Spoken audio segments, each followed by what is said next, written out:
Hello বন্ধুরা, আমি আতিফা। আমাদের আমিরুজ স্টোরি চ্যানেলে সকল প্রকার পাঠ গল্প পেতে এবং শুনতে আমাদের চ্যানেলটি সাবস্ক্রাইব করে আমাদের পরিবারের একজন হয়ে পাশে থাকুন। Thank you. আজ আমার জীবনের অনেক গুরুত্বপূর্ণ একটা দিন, কারণ আজ আমার বিয়ে। পার্লারে বসে আছি আর দুজন মহিলা আমার সাজগোজ নিয়ে খুব ব্যস্ত। যদিও পার্লারের সাজগোজের কোনো ইচ্ছেই আমার ছিল না, কিন্তু মিতুর জোরেই আসা হলো পার্লারে। সকালে মিতু এসে আগে বলেছিল, কি রে নীলা, কোন পার্লারে যাবি রে তুই সাজতে? তুই তো জানিস আমার বিয়েটা ঘরভাবেই হচ্ছে, তাই কোথাও যাব না রে, বাসাতেই চাপারি করব। এটা কেমন কথা?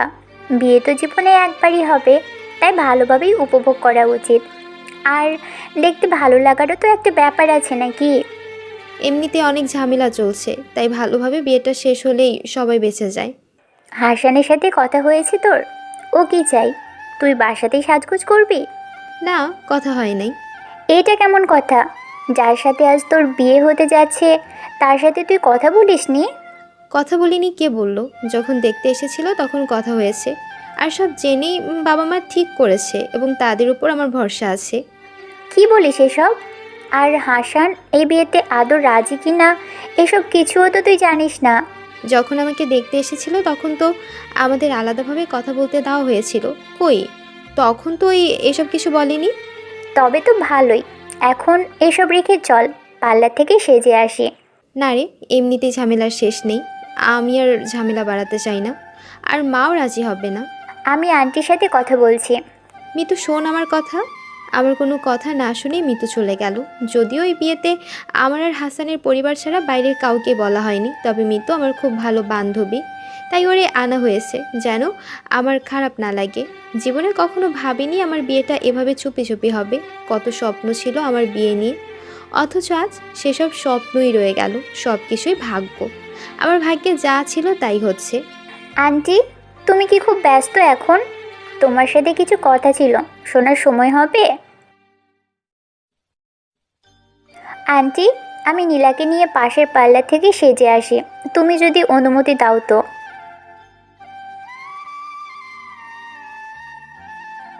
আমি সব জানি আন্টি, কিন্তু তুমি একবার নীলার কথাটা ভেবে দেখো। ওর কি দোষ?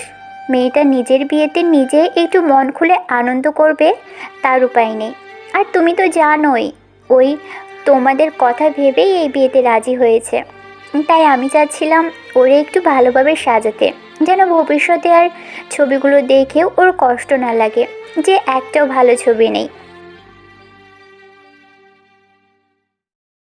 আমি কথা দিচ্ছি আন্টি, আমরা গাড়িতে করে গিয়ে সেজে আবার গাড়িতে করে ফেরত আসবো, কেউ দেখবে না আমাদের। কোনো কিন্তু না আন্টি, মেয়েটার দিকে তাকাও একবার, কেমন মনমরা হয়ে বসে আছে। আমার উপর তোমার বিশ্বাস আছে তো আন্টি? আচ্ছা আন্টি, ঠিক আছে। তারপর আমি, মিতু, লাবণ্য, আন্টি, যে খালার বাসায় বিয়েটা হচ্ছে ওনার ননদ, তিনজনে পার্লারে গেলাম। পার্লারটা কাছেই ছিল, পায়ে হাঁটলে খালার বাসা থেকে 20 মিনিটের পর। আমাদের সাজগোজ শেষ। বাসায় যাওয়ার জন্য যখনই গাড়িতে উঠতে যাব ঠিক তখনই আরেকটা গাড়ি এসে কিছু বোঝার আগেই তিনজন লোক আমাকে জোর করে ধরে গাড়িতে তুলে নিল। সব কিছু এত দ্রুত ঘটলো যে আমরা তিনজনেই অনেক বেশি অবাক হয়ে গিয়েছিলাম। আর কিছু যে করব তার কোনো উপায়ও ছিল না। সবাই ঘোরের মধ্যে ছিলাম।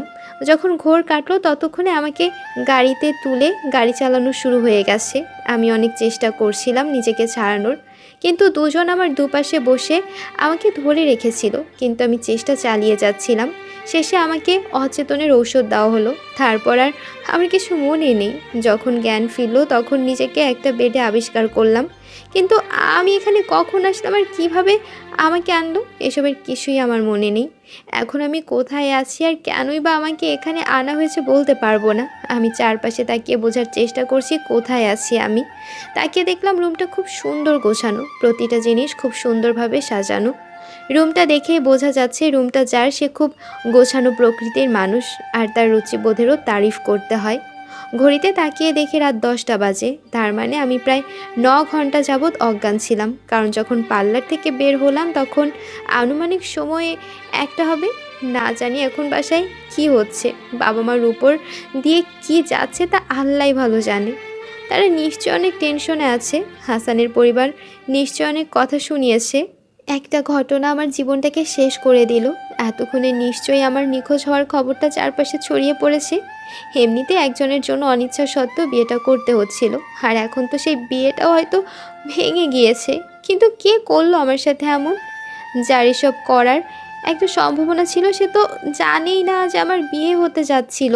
তবে আমার সাথে এমন করে কার লাভ? কেন সে আমার জীবনটা এভাবে নষ্ট করে দিল? কি হতে যাচ্ছে এখন আমার সাথে? না, মাথায় এতগুলো প্রশ্ন, অথচ একটার উত্তরও খুঁজে পাচ্ছি না। আমাকে যেভাবেই হোক আজ রাতের মধ্যেই বাসায় যেতে হবে, নয়তো অনেক কিছুই শেষ হয়ে যাবে। যেভাবেই হোক আমি আমার জন্য মা বাবাকে অসম্মানিত হতে দেব না। কিন্তু কিভাবে আমি এখান থেকে বের হব কিছুই মাথায় আসছে না। ফ্লোরে বসে এসব ভাবছিলাম আর চোখ দিয়ে পানি পড়ছিল। আমি যে এই রুম থেকে বের হব তার কোনো উপায়ও নেই, কারণ দরজাটা বাহির থেকে বন্ধ ছিল। হঠাৎ দরজা খোলার শব্দ হলো, কেউ একজন ভেতরে প্রবেশ করলো। আমি পেছনে তাকাতে যাকে দেখলাম, সত্যি আমি তাকে দেখার জন্য একদমই তৈরি ছিলাম না। আর সে এখানে কিভাবে? আপনি আপনি এখানে? তার মানে এসব কিছু আপনার কাজ? আপনি আমাকে কিডন্যাপ করিয়েছেন? এত কিছুর পরও আপনার স্বাদ মেটেনি? এখন আমার জীবনটা একেবারে শেষ করতে উঠে পড়ে লেগেছেন? কেন করলেন এসব? কি ক্ষতি করেছিলাম আমি?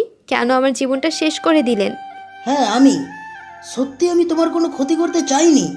তোমাকে আর তোমার পরিবারকে তো অনেক বুঝিয়েছিলাম, কিন্তু কোনো কাজ হলো না দেখে বাধ্য হয়ে আমাকে এ কাজ করতে হলো। তবে তুমি চিন্তা করো না, তোমার কোনো ক্ষতি হবে না। এখানে তুমি নিশ্চিন্তে থাকতে পারো। ক্ষতি করবেন না? আর কি বাকি আছে ক্ষতি করার বলতে পারেন? আপনার জন্য এতক্ষণে হয়তো আমার বিয়েটা ভেঙে গিয়েছে, আর মা বাবাকেও নিশ্চয়ই এতক্ষণে অনেক অপমানের শিকার হতে হয়েছে। কথাগুলো বলছিলাম আর চোখ থেকে পানি পড়েই যাচ্ছিল। নীলা, দয়া করে তুমি কেঁদো না। খুব কষ্ট হয় আমার তোমাকে কাঁদতে দেখলে। বিশ্বাস করো, আমি শুধু চেয়েছি তোমার বিয়েটা যেন ভেঙে যায়, আর তুমি আমি ছাড়া অন্য কারোর হয়ে না যাও।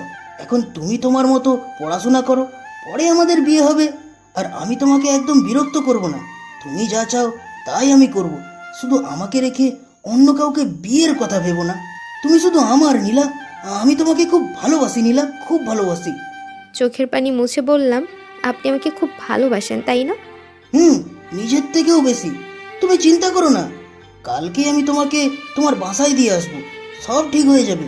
তুমি আগের মতো আবার তোমার পড়াশোনা শুরু করবে। তারপর তুমি আরো বড় হলে পরে আমাদের বিয়ে হবে। আমার একটু উপকার করতে পারবেন? শুধু একবার তুমি বলে দেখো। আমি এখন বাবা মার সামনে আমার এই মুখ দেখাতে পারবো না, আর না পারবো আমার জন্য তাদেরকে মানুষ যে কথা বলবে তা মেনে নিতে। তাই সব থেকে ভালো আমাকে আপনি মেরে ফেলুন। আমি আমার এই জীবন আর চাই না, আমি বাঁচতে চাই না। দয়া করে আমার এই উপকারটা করুন। আমি এতক্ষণ দাঁড়িয়ে থাকলেও এখন ফ্লোরে বসে কাঁদছিলাম। আমাকে কাঁদতে দেখে রাতুল কাছে এলো, আমার গাল তার দুহাত দিয়ে ধরে চোখের পানি মুছিয়ে দিল। এসব তুমি কি বলছো নীলা? তোমার কিছু হলে আমিও যে শেষ হয়ে যাব তা কি তুমি জানো না? বলছি তো, আমার শুধু এই বিয়েটা ভাঙা উদ্দেশ্য ছিল, যা পূরণ হয়েছে। কালই তোমাকে তোমার বাসায় দিয়ে আসবো, সব ঠিক হয়ে যাবে। আমি সত্যি বলছি, দয়া করে আমাকে মেরে ফেলুন। কথাগুলো বলছিলাম আর কাঁদছিলাম, তখন রাতুল আমার আরও কাছে এসে আমার চোখের পানি মুছে দিয়ে বলল, প্লিজ এভাবে কান্না করো না। তোমার এই কান্না আমার একদম সহ্য হয় না। তোমার এই কান্না আমাকে উলটপালট করে রেখে দেয় নীলা, উলটপালট করে রেখে দেয়।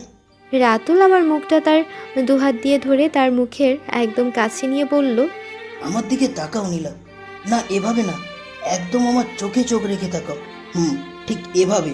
আচ্ছা নীলা, মানুষের চোখ নাকি কখনো মিথ্যা বলে না। তবে কেন তুমি আমার চোখ দেখে বুঝতে পারো না আমি তোমাকে কতটা ভালোবাসি? যদি কখনো ভালো করে আমার এই দু চোখ দেখতে, তবে বুঝতে পারবে আমি তোমাকে তোমার বাবা মা আর ভাইয়ের থেকে কোনো অংশে কম ভালোবাসি না। এই পর্যন্ত আমি যা কিছু করেছি সব কিছু তোমাকে পাবার জন্যই করেছি। আমার চোখের দিকে এভাবে তাকিয়ে তোমার কেমন লাগছে তা আমি জানি না, তবে তোমার প্রেমে আরো বেশি করে মগ্ন হয়ে যাচ্ছে নীলা। আমি কিছু বলতে যাচ্ছিলাম, রাতুল আমার ঠোঁটে হাত দিয়ে বলল, কিছু বলো না নীলা, আজ আমাকে বলতে দাও। তুমি জানো নীলা, আমি কবে থেকেই তোমার এই চোখ দুটোর প্রেমে পড়েছি। তোমার চোখে অন্যরকম একটা মায়া আছে, যা আমাকে তোমার প্রতি টানে। আমি না চাইতেও বেশি করে সে মায়ায় জড়িয়ে যাচ্ছি প্রতিনিয়ত। আমি তোমা বাক্যটা সম্পূর্ণ না করে হঠাৎই রাতুল আমার ঠোঁটে ওর ঠোঁট দুটো মিলিত করে। আমার পুরো শরীর কেঁপে উঠল। জীবনে এই প্রথম কোনো পুরুষ আমাকে এভাবে স্পর্শ করলো আর আমার এতটা কাছে আসলো। শরীরে অন্যরকমের অনুভূতির সৃষ্টি হলো। জানি না তা কি শিহরণ ছিল নাকি রাগের প্রভাব। আমি কি করব না করব তা ভেবে পাচ্ছিলাম না। আসলে এমন কিছু ঘটতে পারে তা আমি স্বপ্নেও হয়তো কখনো ভাবিনি। কিছুটা ঘুরে চলে গিয়েছিলাম। যখন ঘোর কাটলো তখন আমার চোট একত্রে ছিল। আমি তাকে সরানোর চেষ্টা করছিলাম, কিন্তু তার মাঝে সারার কোনো লক্ষণই ছিল না। মনে হচ্ছে সে নেশাগ্রস্ত। তাই বাধ্য হয়ে জোরে ধাক্কা দিয়ে রাতুলকে সরিয়ে দিয়ে আমি উঠে দাঁড়ালাম। বললাম, ছি, আপনি এতটা নিস আমি ভাবতে পারিনি। আপনি নাকি আমাকে ভালোবাসেন, এই আপনার ভালোবাসা? ছি, এতটা জঘন্য আপনি, আমি কল্পনাও করিনি। আমি কিভাবে? আর কিছু বলতে পারিনি কান্নার জন্য, শুধু কাঁদছিলাম। রাতুলও কিছুটা ঘুরেছিল, তারপর উঠে দাঁড়ালো আর আমার হাত ধরে বলল, তুমি বিশ্বাস করো নীলা, আমি এমন কিচ্ছু করতে চাইনি। আসলে তোমার চোখে চোখ রেখে আমি নেশাগ্রস্ত হয়ে গিয়েছিলাম, নিজের উপর নিয়ন্ত্রণ হারিয়েছিলাম। কি করেছিলাম নিজেই বুঝতে পারিনি। দয়া করে আমাকে বিশ্বাস করে আমাকে ক্ষমা করে দাও। আচ্ছা বলো তো, কি করলে তুমি আমায় বিশ্বাস করবে? বিশ্বাস? আপনি আমার হাত ছাড়ুন বলছি। আর আমি আপনাকে বিন্দুমাত্র বিশ্বাস করি না। আপনার মতো নিচু লোককে আমি কখনোই বিশ্বাস করি না। আরেকবার আমার গায়ে হাত দিলে আমি যে কি করব তা আমি নিজেও জানি না। এই বলে দিলাম। আপনি কিভাবে আমার সাথে এমন? আমি কাঁদছিলাম দেখে রাতুল আমার চোখের পানি মুছে দেওয়ার জন্য আমার গালে হাত রাখতেই আমি তার হাতটা সরিয়ে দিলাম আর রাগ নিয়ন্ত্রণ করতে না পেরে তাকে চড় দেওয়া শুরু করলাম। একটা নয়, দুটো নয়, আমি অনবরত তার দুগালে আমার দু হাত দিয়ে চড় দিচ্ছিলাম। সে আমার সামনেই বসা, ইচ্ছে করলেই আমাকে আটকাতে পারত, কিন্তু সে একবারও আমাকে আটকানোর চেষ্টা করলো না। কয়েকটা চড় দেওয়ার পর আমি নিজে ওর শার্টের কলার ধরে কেঁদে বললাম, আমার কি দোষ ছিল? কেন করলেন আমার সাথে এমন? কেন আমার জীবনটা নষ্ট করলেন? কেন? আমি তোমাকে ভালোবাসি নীলা, নিজের থেকেও বেশি। কিন্তু আমি এক স্বার্থপর প্রেমিক, তাই তো তোমাকে নিজের করে পাবার জন্য এত কিছু করেছি। কি করব বলো, সবাই তো এক না। আমিও স্বার্থহীন হতে পারিনি, আর না তোমাকে অন্য কারোর হতে দেখতে পারি। তাই তো তোমাকে নিজের করার জন্য এই সব করেছি। দয়া করে একবার আমাকে বোঝার চেষ্টা করো। ঘৃণা নয়, ভালোবাসার চেষ্টা করো, তবেই বুঝতে পারবে। তুমি আমাকে যতটা খারাপ ভাবো, আমি ততটাও খারাপ না নীলা। আমি কখনোই আপনাকে ভালোবাসতে পারবো না। ঠিক আছে, ভালোবাসতে না পারো, শুধু আমার পাশে থেকো, কখনো আমার থেকে দূরে যেও না, হ্যাঁ? আপনি এতদিনও এইটুকু বুঝতে পারেননি যে আপনার আর আমার কোনো দিক দিয়ে কোনো মিল নেই। আপনার পাশে থাকা তো দূরের কথা, আমার আপনার ছায়াও সহ্য হয় না। দেখুন, আমি আপনাকে সহ্য করতে পারছি না। দয়া করে এখন আমার সামনে থেকে চলে যান। থাক, আজ আর কিছু বলবো না। আর না, তোমাকেও কিছু বলতে হবে। তুমি বসো, আমি খাবার পাঠাচ্ছি। খাবো না, খাওয়ার কোনো ইচ্ছেই আমার নেই। তবে যদি কিছু খাওয়ার কথা বলেন তবে বিষ এনে দেন, খেয়ে মরে যাই। না আমি থাকবো, আর না সব কিছু হবে। আর একবার মরার কথা বললে আমার থেকে খারাপ কিন্তু আর কেউ হবে না। আর একটা কথা মনে রেখো, আমার ভালোবাসায় যদি এতটুকু সত্যি থেকে থাকে, তবে আল্লাহ যেন তোমার আগে আমাকে নিয়ে নেয়। রাতুল চলে গেল, আমি বসে আছি। আমার জীবনে সব থেকে বেশি যদি কোনো মানুষকে ঘৃণা করে থাকি তবে সে রাতুল। ভালোবাসা? আমাকে নাকি ভালোবাসে? সে গুন্ডা, আর এসব কিছু তার ভণ্ডামি, তা আমি বেশ ভালোভাবেই জানি। ভেবেছে আমি বয়সে ছোট, তাই যা বলবে তাই আমি বিশ্বাস করব। কিন্তু সে জানে না আমি তার থেকে বয়সে অনেক ছোট হতে পারি, কিন্তু বোকা না। একটু পর একটা মেয়ে খাবার নিয়ে এলো। ভাবি, এই যে তোমার খাবার, দ্রুত খেয়ে নাও। ভাবি? কে আপনার ভাবি? কেন, তুমি রাতুল ভাইয়ের বউ না? তাহলে তো আমার ভাবিই হও। দেখুন, আমি আপনার কোনো কালেরই ভাবি না, তাই দয়া করে আমাকে সব ভাবি টাবি ডাকতে আসবেন না। আর আপনার ভাইয়ের সাথে এখন আমার বিয়েটা হয়নি, আর না কখনো হবে, তাই এসব বাদ দিন।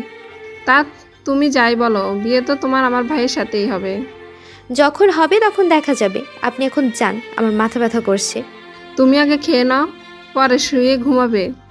আপনি রেখে যান, আমি খেয়ে নেব। না খেয়ে ঘুমাবে না কিন্তু। রিমা চলে গেল, আমি না খেয়ে শুয়ে পড়েছি। ঘুম আসছে না। হঠাৎ দেখি একটা ল্যাপটপ।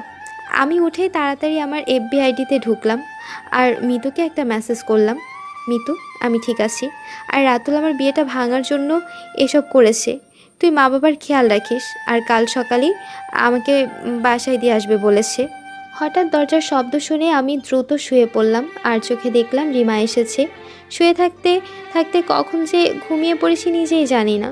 সকালে ঘুম ভাঙার পর আমি বাসায় চলে আসি।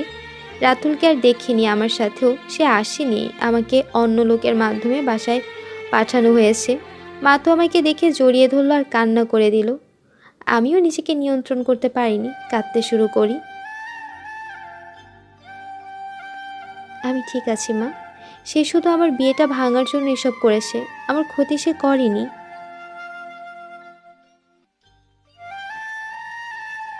কি বলছো? এসব জেনেও হাসানের পরিবার বিয়েটা ভাঙেনি? কিন্তু কিভাবে এসব হলো মা? আমি ফ্রেশ হয়ে খেয়ে তারপর শুয়ে একটু ঘুমিয়েছিলাম। হঠাৎ আমার ফোনটা বেজে উঠলো, দেখি মিতুর ফোন। কি রে নীলা, তুই ঠিক আছিস তো? ঠিক আছি। আচ্ছা তুই বাসায় চলে আয়, একা একা ভালো লাগছে না। না রে, আজ আর আসবো না, কাল সকালেই চলে আসবো।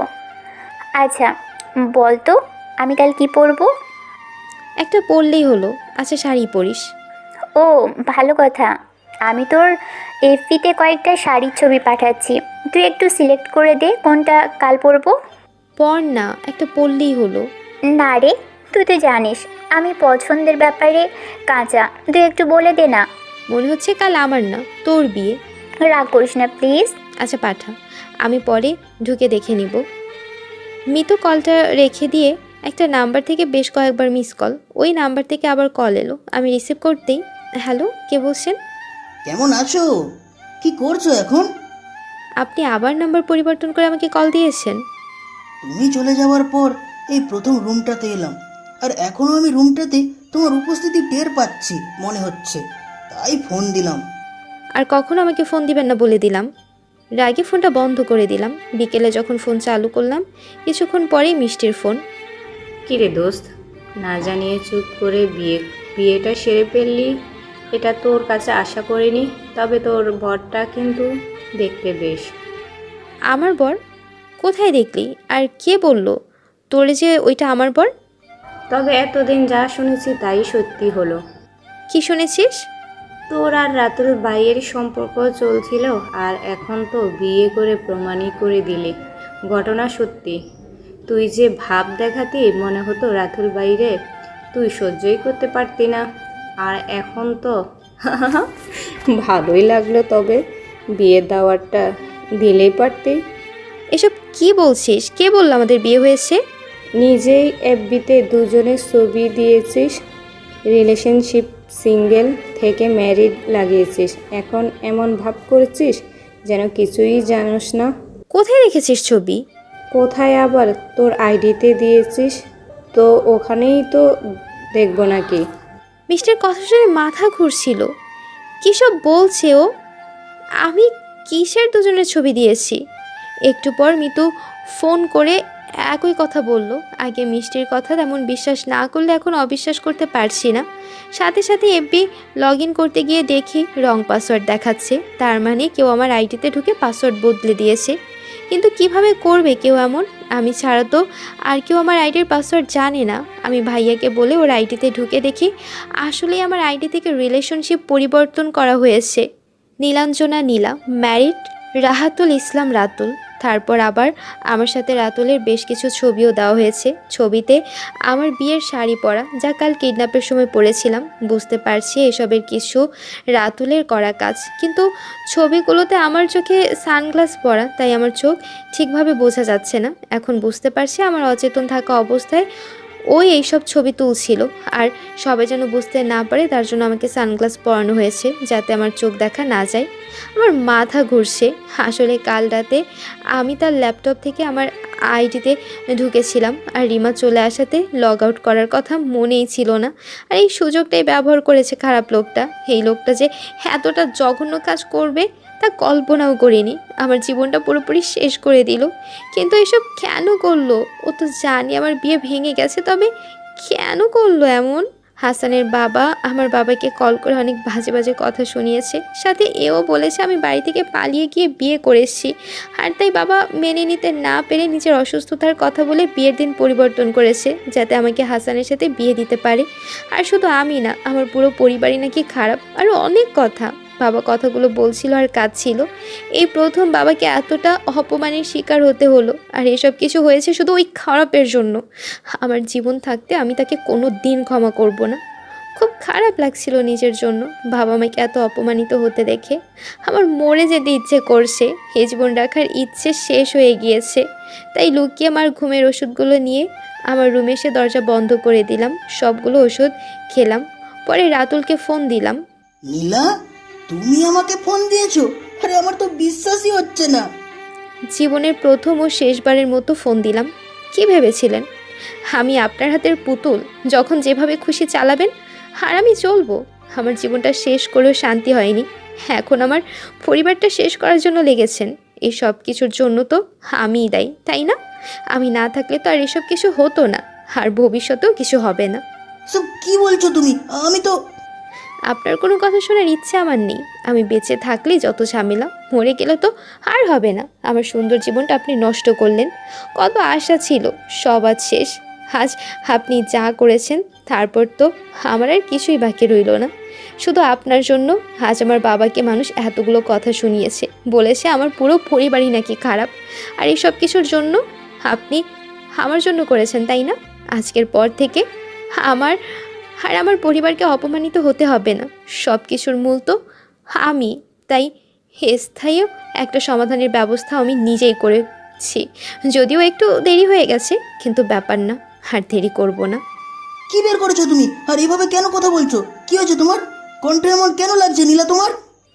স্থায়ী সমাধান বের করেছি, আর আমার কিছুই হয়নি। এতদিন ঠিক ছিলাম না আমি, এখন ঠিক আছি। একটা অনুরোধ করার জন্য ফোন দিয়েছি, যদিও জানি কাজ হবে না, তবু শেষ ইচ্ছা বলতে পারেন। আমার অবর্তমানে দয়া করে আমার পরিবারকে আর জ্বালাবেন না। তাদেরকে কোনো দোষ নেই, দোষটা আমার, কারণ আমি এই পৃথিবীতে এখনও রয়েছি। তবে চিন্তা করবেন না, আর কিছুক্ষণ মাত্র, তারপর সব ঝামেলা শেষ। নীলা, কি হয়েছে? তোমার কণ্ঠে এমন কেন লাগছে? আর কি সব বলছো তুমি নীলা? হেই, কথা বলছো না কেন নীলা? এই নীলা, তুমি কি আমার কথা শুনতে পাচ্ছ নীলা? ফোনটা কেটে দিলাম আর ফোনটা বন্ধ করে দিলাম। ওই লোকের সাথে কথা বলার বিন্দু মাত্র রুচি নেই আমার। আর মাত্র কিছুক্ষণ, তারপর সব শেষ। জীবনে কখনো ভাবিনি আমি আত্মহত্যা করব, কিন্তু আজ এর থেকে ভালো আর কোনো পথ খুঁজে পেলাম না। আমার ভাগ্যটাই খুব খারাপ, আর এতটাই খারাপ যে বেঁচে থাকতেও শান্তি পেলাম না, আর যেভাবে মরে যাব তাতেও আমার আত্মাটা শান্তি পাবে না। অপআত্মা হয়ে ঘুরে বেড়াবে, আর না মরার পরের কাল আমার হবে। অনেকটা সময় পার হয়ে গেছে, আর এখন খুব ঘুম পাচ্ছে। মনে হচ্ছে কত বছর ঘুমোইনি, আজকেই শেষ ঘুম ঘুমাবো আমি। ভাবিনি জীবনটা এভাবে শেষ হবে। কেন করলেন আমার সাথে এমন রাতুল? কী দোষ করেছিলাম আমি? কেন আজ আমাকে এমন একটা মৃত্যু বেছে নিতে হলো? আজ আপনার জন্যই আমাকে এই পথে চলতে হচ্ছে, কারণ আর কোনো পথ নেই চলার। ধীরে ধীরে গভীর ঘুমে তলিয়ে যাচ্ছি, চোখ দিয়ে পানি পড়ছে। বাবা মা আর নীরব ভাইয়াকে খুব মনে পড়ছে। সরি মা বাবার ভাইয়া, তোমাদের ছেড়ে যেতে খুব কষ্ট হচ্ছে, কিন্তু কি করব বলো? আমি বেঁচে থাকলে না নিজে শান্তিতে থাকতে পারবো, আর না তোমরা শান্তিতে থাকতে পারবে। তাই আমি চলে যাওয়াই ভালো। জানি আমাকে খুব ভালোবাসো তোমরা, আর আমি বাসি, তাই দূরে চলে যাচ্ছি। ক্ষমা করো আমায়। মাথা খুব ব্যথা করছে, চোখ মিলে তাকাতে পারছি না। অনেক কষ্টে তাকালাম, তাকিয়ে দেখি আমি হাসপাতালের বেডে শুয়ে আছি। কিন্তু এটা কিভাবে সম্ভব? তার মানে আমি বেঁচে আছি, কিন্তু আমি বেঁচে আছি কিভাবে? আমার তো বেঁচে থাকার কথা না। তবে কিভাবে হলো এসব? ভালোভাবে তাকিয়ে দেখি রাতুল আমার পাশে বসে একটা কাগজ দেখছে, আর নার্স দেখলাম, কিন্তু আমার পরিবারের কাউকে দেখছি না। আল্লাহ, যেই লোকের কাছ থেকে মুক্তি পাওয়ার জন্য নিজের জীবনটাই ত্যাগ করেছিলাম, তাকেই কেন আবার আমার সামনে আনলে? যদি আমাকে বাঁচানোরই ছিল আল্লাহ, তবে যার জন্য আমার এই মরে যাওয়ার পথ গ্রহণ করতে হয়েছিল, তাকেই কেন চোখ মেলে প্রথম দেখতে হলো? কেন করছো তুমি আমার সাথে এমন? নার্স আমাকে চোখ মেলা অবস্থায় প্রথম দেখলো, আর খুব খুশি হয়ে বলল, ভাই দেখুন, ভাবির জ্ঞান ফিরেছে। রাতুল বেশ অবাক হয়ে কি বলে সাথে সাথে আমার দিকে তাকালো। আমি চোখ সরিয়ে অন্যদিকে তাকালাম। এখন তোমার কেমন লাগছে? এই মেয়ে, তুমি এমন একটা কাজ কিভাবে করলে? তুমি অসুস্থ তাই বেঁচে গেলে, নয়তো আগে ঠাস করে একটা চড় দিয়ে পরে কথা বলতাম। মরে যাওয়ার খুব শখ তোমার, তাই না? জীবনে যদি আর কোনোদিন এমন কিছু করেছো, সত্যি সত্যি সেদিন তোমাকে মেরে পরে আমিও মরবো। কি ভেবেছিলে এত সহজে আমার হাত থেকে তুমি মুক্তি পাবে? ভুল। যতদিন আমি বেঁচে আছি ততদিন তোমাকেও বেঁচে থাকতে হবে, আর আমার মৃত্যুর পর সে অন্য কথা। বললে না তো এখন কেমন লাগছে তোমার? কি ব্যাপার, কথা বলছো না কেন? এই লোকের কোনো কথারই উত্তর দেওয়ার ইচ্ছে নেই, তাই চুপ করেছিলাম। কিন্তু বাবা মা কোথায়, আর এই লোকটা এখানে কিভাবে? সিস্টার, আমার বাবা মা কেউ আসেনি, তারা কোথায়? তারা বাহিরেই আছে। নার্স, আগে ডাক্তার শামীমকে এই সংবাদটা দেন, আর তাকে বলুন একবার এসে সব দেখতে। যদি সব ঠিক থাকে তবে বাহিরে যারা আছে তাদের ভেতরে নিয়ে আসবেন। আচ্ছা ভাই, আপনি ভাবির পাশে বসুন, আমি এক্ষুনি ডক্টরকে নিয়ে আসছি। রাতুল আমার পাশে বসে চুপ করে আমার দিকে তাকিয়ে আছে, বুঝতে পারছি, তাই আমি অন্যদিকে তাকিয়ে আছি। একটু পরেই ডক্টর এলো আর আমার সব কিছু পরীক্ষা করে বলল, এখানে কেমন লাগছে? জি ভালো। বিয়ের একদিন না যেতেই রাতুলের ওপর কি বিষয় আপনার এত রাগ হলো যে রাগের বশে নিজেকেই শেষ করতে যাচ্ছিলেন? আপনি জানেন এই একদিন আপনার স্ত্রী আপনার কাছ থেকে 1 মিনিটের জন্য সরেনি। আমার স্বামী? জি, উনি যে আপনাকে কতটা ভালোবাসে তা ওনাকে দেখেই বুঝেছি। আচ্ছা, পরে এসব কথা বলা যাবে, এখন রেস্ট নিন। ডক্টর, আমার বাবা মা? নার্স, ওনাদের বলো এখন ভেতরে আসতে পারেন। আর রাতুল সাহেব, এবার আপনিও একটু চিন্তামুক্ত হন। এখন ভয়ের আর কিছুই নেই, আর চাইলে কাল বাসায় নিয়ে যেতে পারেন। সরি ডক্টর, তখন আপনার সাথে ওইভাবে কথা বলার জন্য। আসলে আমার মাথা ঠিক ছিল না, তাই। আরে এসবের দরকার নেই, আমি বুঝতে পারছি তখন আপনার মনের উপর দিয়ে কি যাচ্ছিল। তবে ওনার দিকে একটু খেয়াল রাখবেন, উনি মনে হয় কোনো বিষয়ে একটু বেশি হতাশা ভুগছেন। জি ডক্টর, ধন্যবাদ। তারপর রাতুল ডাক্তারের সাথে রুম থেকে বেরিয়ে গেল, আর মা, বাবা, ভাই ও খালা সহ সবাই রুমে ঢুকলো। মা আমাকে দেখে জড়িয়ে ধরে সে কি কান্না! আমার নিজেরও খুব কান্না পাচ্ছিল, ভাই আর বাবাও কাঁদছিল।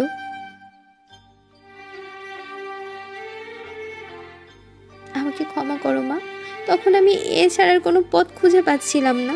আর যদি কোনো দিন এমন কিছু করার কথা ভাবিস তবে খুব খারাপ হয়ে যাবে। আমি তোরে কোনো দিন ক্ষমা করব না। আমাকে ক্ষমা করো বাবা, আসলে আমার জন্য তোমাদের এত অপমানিত হতে দেখে আমি আর সহ্য করতে পারিনি।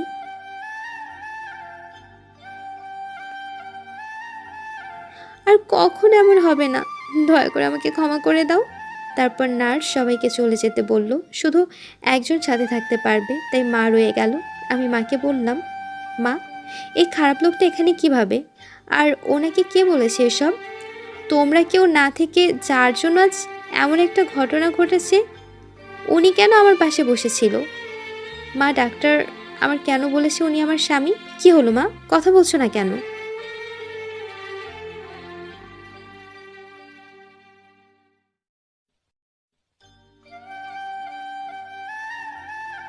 আমি বিশ্বাস করি না, নীলার কিছু হতেই পারে না। আমাকে রেখে ওই কখনো যেতেই পারে না। আজ নীলার কিছু হলে আমি কাউকে ছেড়ে কথা বলবো না। আমি বারবার বলেছিলাম নীলা ঠিক নেই, কেউ আমার কথা শুনেনি। এখন ওর কিছু হলে আমি সব শেষ করে দেব।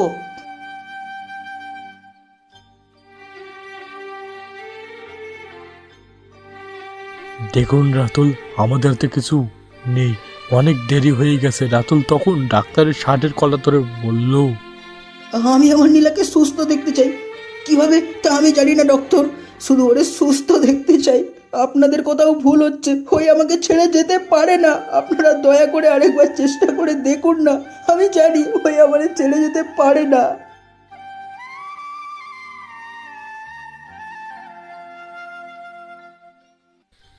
আসলে অতিরিক্ত ঘুমের ওষুধ খাওয়ার জন্য হার্টবিট এতটাই স্লো হয়েছিল যে বুঝেই যাচ্ছিল না, কিন্তু মারা যায়নি। আল্লাহর রহমতে আমরা তাকে বাঁচাতে সক্ষম হয়েছি। তবে শরীর খুবই বেশি দুর্বল, আর অতিরিক্ত ঘুমের ওষুধ খাওয়ায় জ্ঞান ফেরাতে দেরি হবে।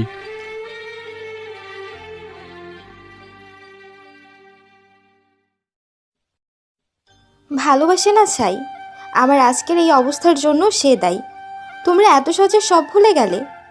আর সে যে আমাদের মিথ্যা কাহিনী এখানেও প্রচার করেছে, তা কি মা?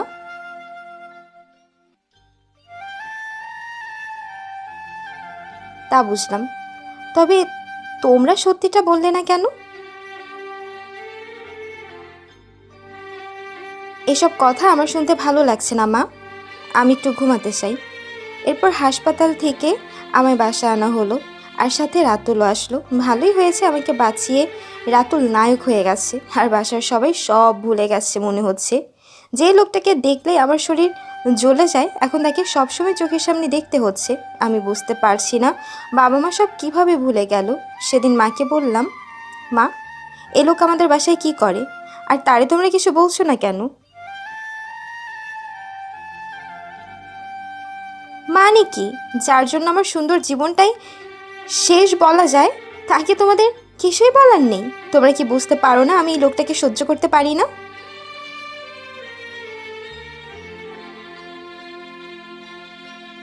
মানে কি, যে আমার সব কিছু শেষ করে দিয়েছে, এমনকি যার জন্য আমার চরিত্র নিয়েও মানুষ যা ইচ্ছে বলে যাচ্ছে, সে কিভাবে সব ঠিক করতে পারে মা? ও আচ্ছা, এখন তবে বাসায় এসব চলছে, তাই তো বলি একটা গুন্ডা কিভাবে আমার কাছে সবসময় থাকার সাহস পাচ্ছে। তার মানে তোমরা এখন তারে সত্যিই জামাই স্বীকার করে নিয়েছো? খুব ভালো মা, সত্যি কি আমি তোমাদের মেয়ে মা? না, জানতে ইচ্ছে হলো আর কি। মা, সত্যি যদি আমি তোমাদের মেয়ে হয়ে থাকি, তবে ওই গুন্ডার সাথে আমার বিয়ে না দিয়ে আমাকে একটু বিষ দাও, খেয়ে মরে যাই, তাহলেই তোমাদের সব সমস্যা শেষ।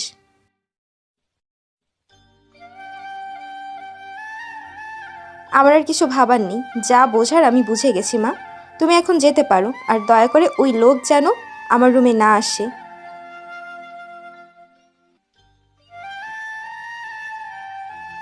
আমার এখন কোনো কথা শুনতে বা বলতে ভালো লাগছে না মা, দয়া করে তুমি যাও। মা চলে গেল। আমি শুধু ভাবছি, সমাজকে আমি কি দোষ দিব? আমার নিজের পরিবারই যেখানে আমাকে বুঝলো না। আমি মেয়ে, আর মেয়ে এমন একটা বোঝা যা যত দ্রুত সম্ভব ছেড়ে ফেলা যায় ততই ভালো। তাই তো আজ আমার পরিবার তাদের বোঝা কমানোর জন্য আমাকে এমন একটা লোকের সাথে বিয়ে দিতে চাচ্ছে। মা চলে যাওয়ার পর আমি রুমের দরজা লাগিয়ে অনেক কেঁদেছি। রাত কেটে গেল নির্ঘুম। সকাল হলো। আজ রাতুলের মার আসার কথা বিকেলে, তারই তৈরি চলছে বাসায়। আমাকে যখন রাতুল কিডন্যাপ করে ওদের বাড়িতে নিয়ে গেছিল, তখন ওর মা গ্রামে ছিল, তাই দেখা হয়নি বলে আজ আমাকে দেখতে আসবে। খুব হাসি পাচ্ছে। আসলে জবাই করার আগে মানুষ যেমন দেখতে আসে, ঠিক তেমনি আমাকেও আজ দেখতে আসবে। সারাটা দিন রুমেই বন্দি ছিলাম। রাতের পর আর রুম থেকে বের হয়নি, আর খাওয়া হয়নি কিছু। যদিও মা এসে ডেকে গেছে অনেকবার, কিন্তু আমার খাওয়ার কোনো ইচ্ছেই ছিল না। বিকেলে রাতুল এসে দরজা খুলতে বলছিল, আর আমি কিছুতেই খুলছিলাম না। তাই বলছিল দরজা ভেঙে রুমে ঢুকবে। শেষে বাধ্য হয়ে দরজা খুলতে হলো। তুমি নাকি কাল রাত থেকে কিছুই খাওনি আর রুম থেকে বেরো হওনি? এই নাও, আমি খাবার নিয়ে এসেছি, খেয়ে নাও। কে বলেছে এসব? আন্টি। তবে আমাকে জিজ্ঞাসা করছেন কেন? আন্টিকে গিয়ে জিজ্ঞেস করুন। আমি আর কিচ্ছু জানতে চাই না। খাবার নিয়ে এসেছি, খেয়ে নাও। তারপর বাইরে মা এসেছে, তার কাছে যাও একবার। বিয়ের দিন ঠিক হয়ে গেছে? পরশু। এত দেরি কেন? আর বিয়ে বা কেন করছেন? এটা কেমন কথা? তোমাকে ভালোবাসি তাই বিয়ে করছি। শুধু শুধু বিয়ে করার কি দরকার, যখন বিয়ে ছাড়া এসব পেতে পারেন? মানে? না বোঝার তো কিছু নেই। কষ্ট করে বিয়ে না করে আমাকে রক্ষিত করে রাখলেই তো পারেন। রক্ষিতা? তোমার মনে হচ্ছে আমি তোমাকে রক্ষিতা করে রাখতে চাই? আমার তোমার এসব মনে হচ্ছে? আর যদি রক্ষিতা করেই রাখার হতো, তাহলে বিয়ে কেন করছি? আমিও তো তাই বলছি, বিয়ে করার কি দরকার? আপনি আমার জীবন বাঁচিয়েছেন, আমি তো আপনার দাস। তাই যেভাবে ইচ্ছে আমাকে ব্যবহার করতে পারেন, তার জন্য বিয়ের মোহর লাগানোর দরকার নেই তো। এসব কি বলছো তুমি? তোমাকে কি মনে হয় তোমার শরীরের প্রতি আমার লোভ? না, তা নয় তো কি মিস্টার রাতুল, চিন্তা করবেন না, আপনি ছেলে তাই আপনার কোনো দোষ হবে না। যা দোষ সব তো আমার, কারণ আমি যে মেয়ে। আর সমাজে ইতিমধ্যে আমি অনেক সম্মানিত হয়ে গেছি, নতুন করে আমার আর কিছু হবে না। তাই নিশ্চিন্তে আপনি আমাকে ব্যবহার করতে পারেন। এসব কি বলছো তুমি? তোমার কি মনে হয় তোমার শরীরের প্রতি আমার লোভ? দয়া করে তুমি চুপ করো নীলা। এসব আমি আর শুনতে পারছি না। এসব কথা বলতে তোমার কি মুখে একটু আটকাচ্ছে না? সত্যি কথা বলতে খারাপ লাগবে কেন?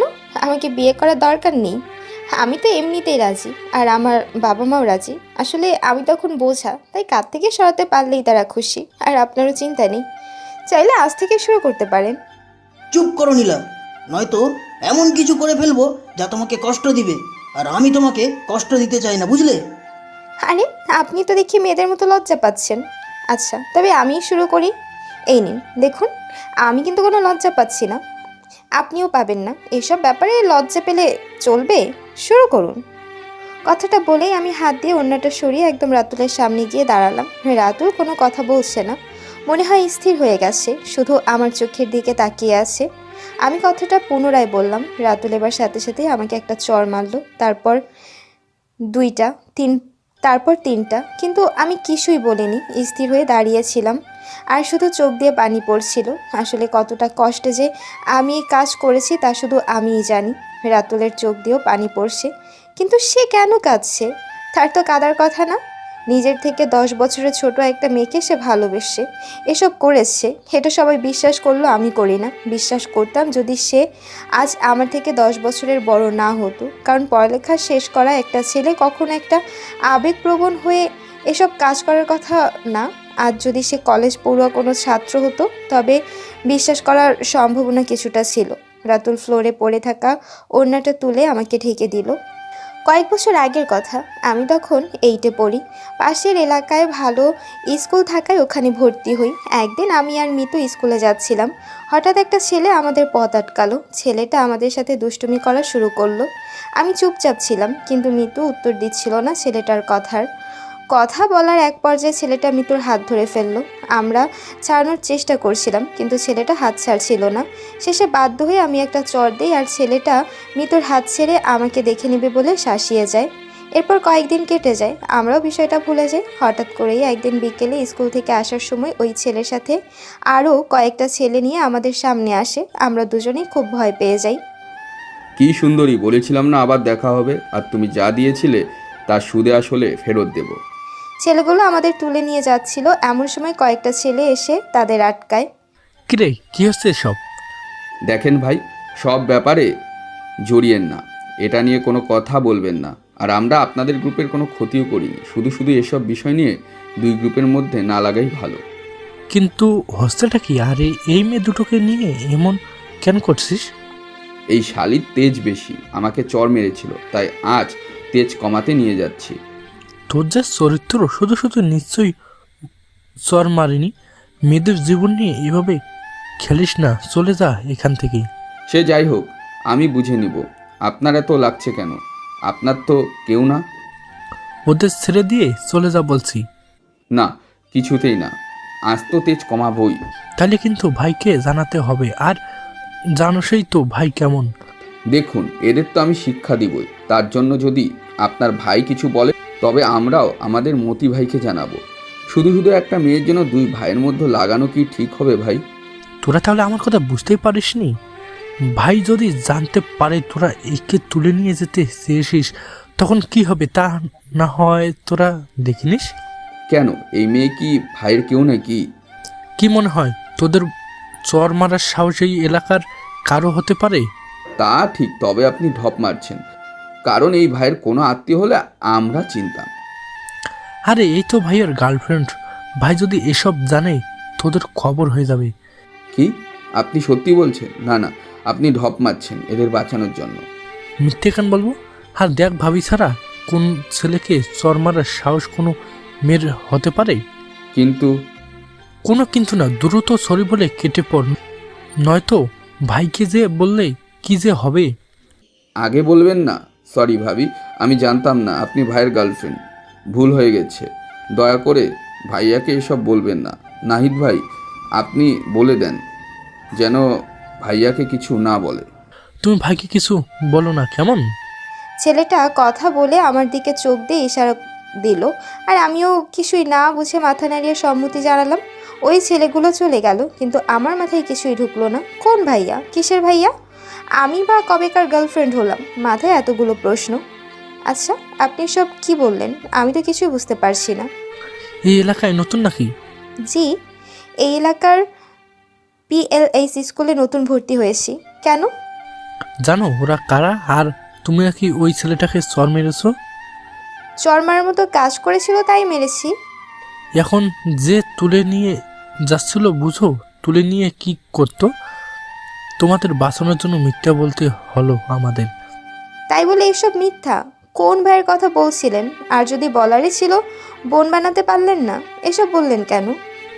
ওরা ভাইয়ের দু বোনকে ভালো করেই চিনে, আর তখন এটাই মুখ থেকে বেরিয়ে গেছে। কিন্তু আপনি কত বড় একটা কথা বলেছেন বুঝতে পারছেন? এখন আমি না হয় আপনার জন্য বেঁচে গেছি বলে কিছু বললাম না, কিন্তু আপনার ভাই? ওসব আমি বুঝিনি। ভাই খুব ভালো, আর তার মেয়েদের প্রতি কোনো আগ্রহ নেই। তাই আমি ভাইকে ঠিক বুঝিয়ে নিব। তুমি বরং সাবধানে থেকো, আর পারলে হাতটা কম চালিও। তবে এখন এলাকায় তোমার আর সমস্যা হওয়ার কথা না। তবুও যদি সমস্যা হয় তবে রাতুল ভাইয়ের কথা বলো, সমস্যা হবে না। আপনাদের অনেক ধন্যবাদ নাহিদ ভাই, এখন আমরা আসি।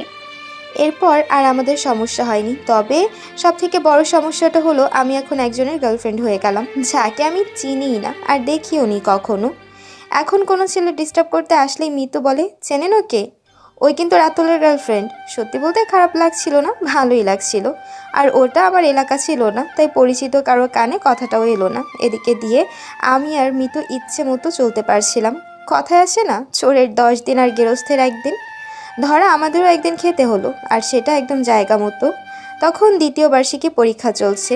তখন আর সেদিন গণিত পরীক্ষা ছিল। বীজগণিত ভালো পারলো, পাটিগণিতে কিছুটা দুর্বল ছিলাম, তাই পরীক্ষার 10 ছাড়তে হয়েছিল বলে মনটা খারাপ। বাড়ি আসছিলাম, হঠাৎ একটা লোক আমাদের দাঁড় করালো। তোমরা কি এই স্কুলেই পড়ো? জি, কেন? তোমাদের নাম কি?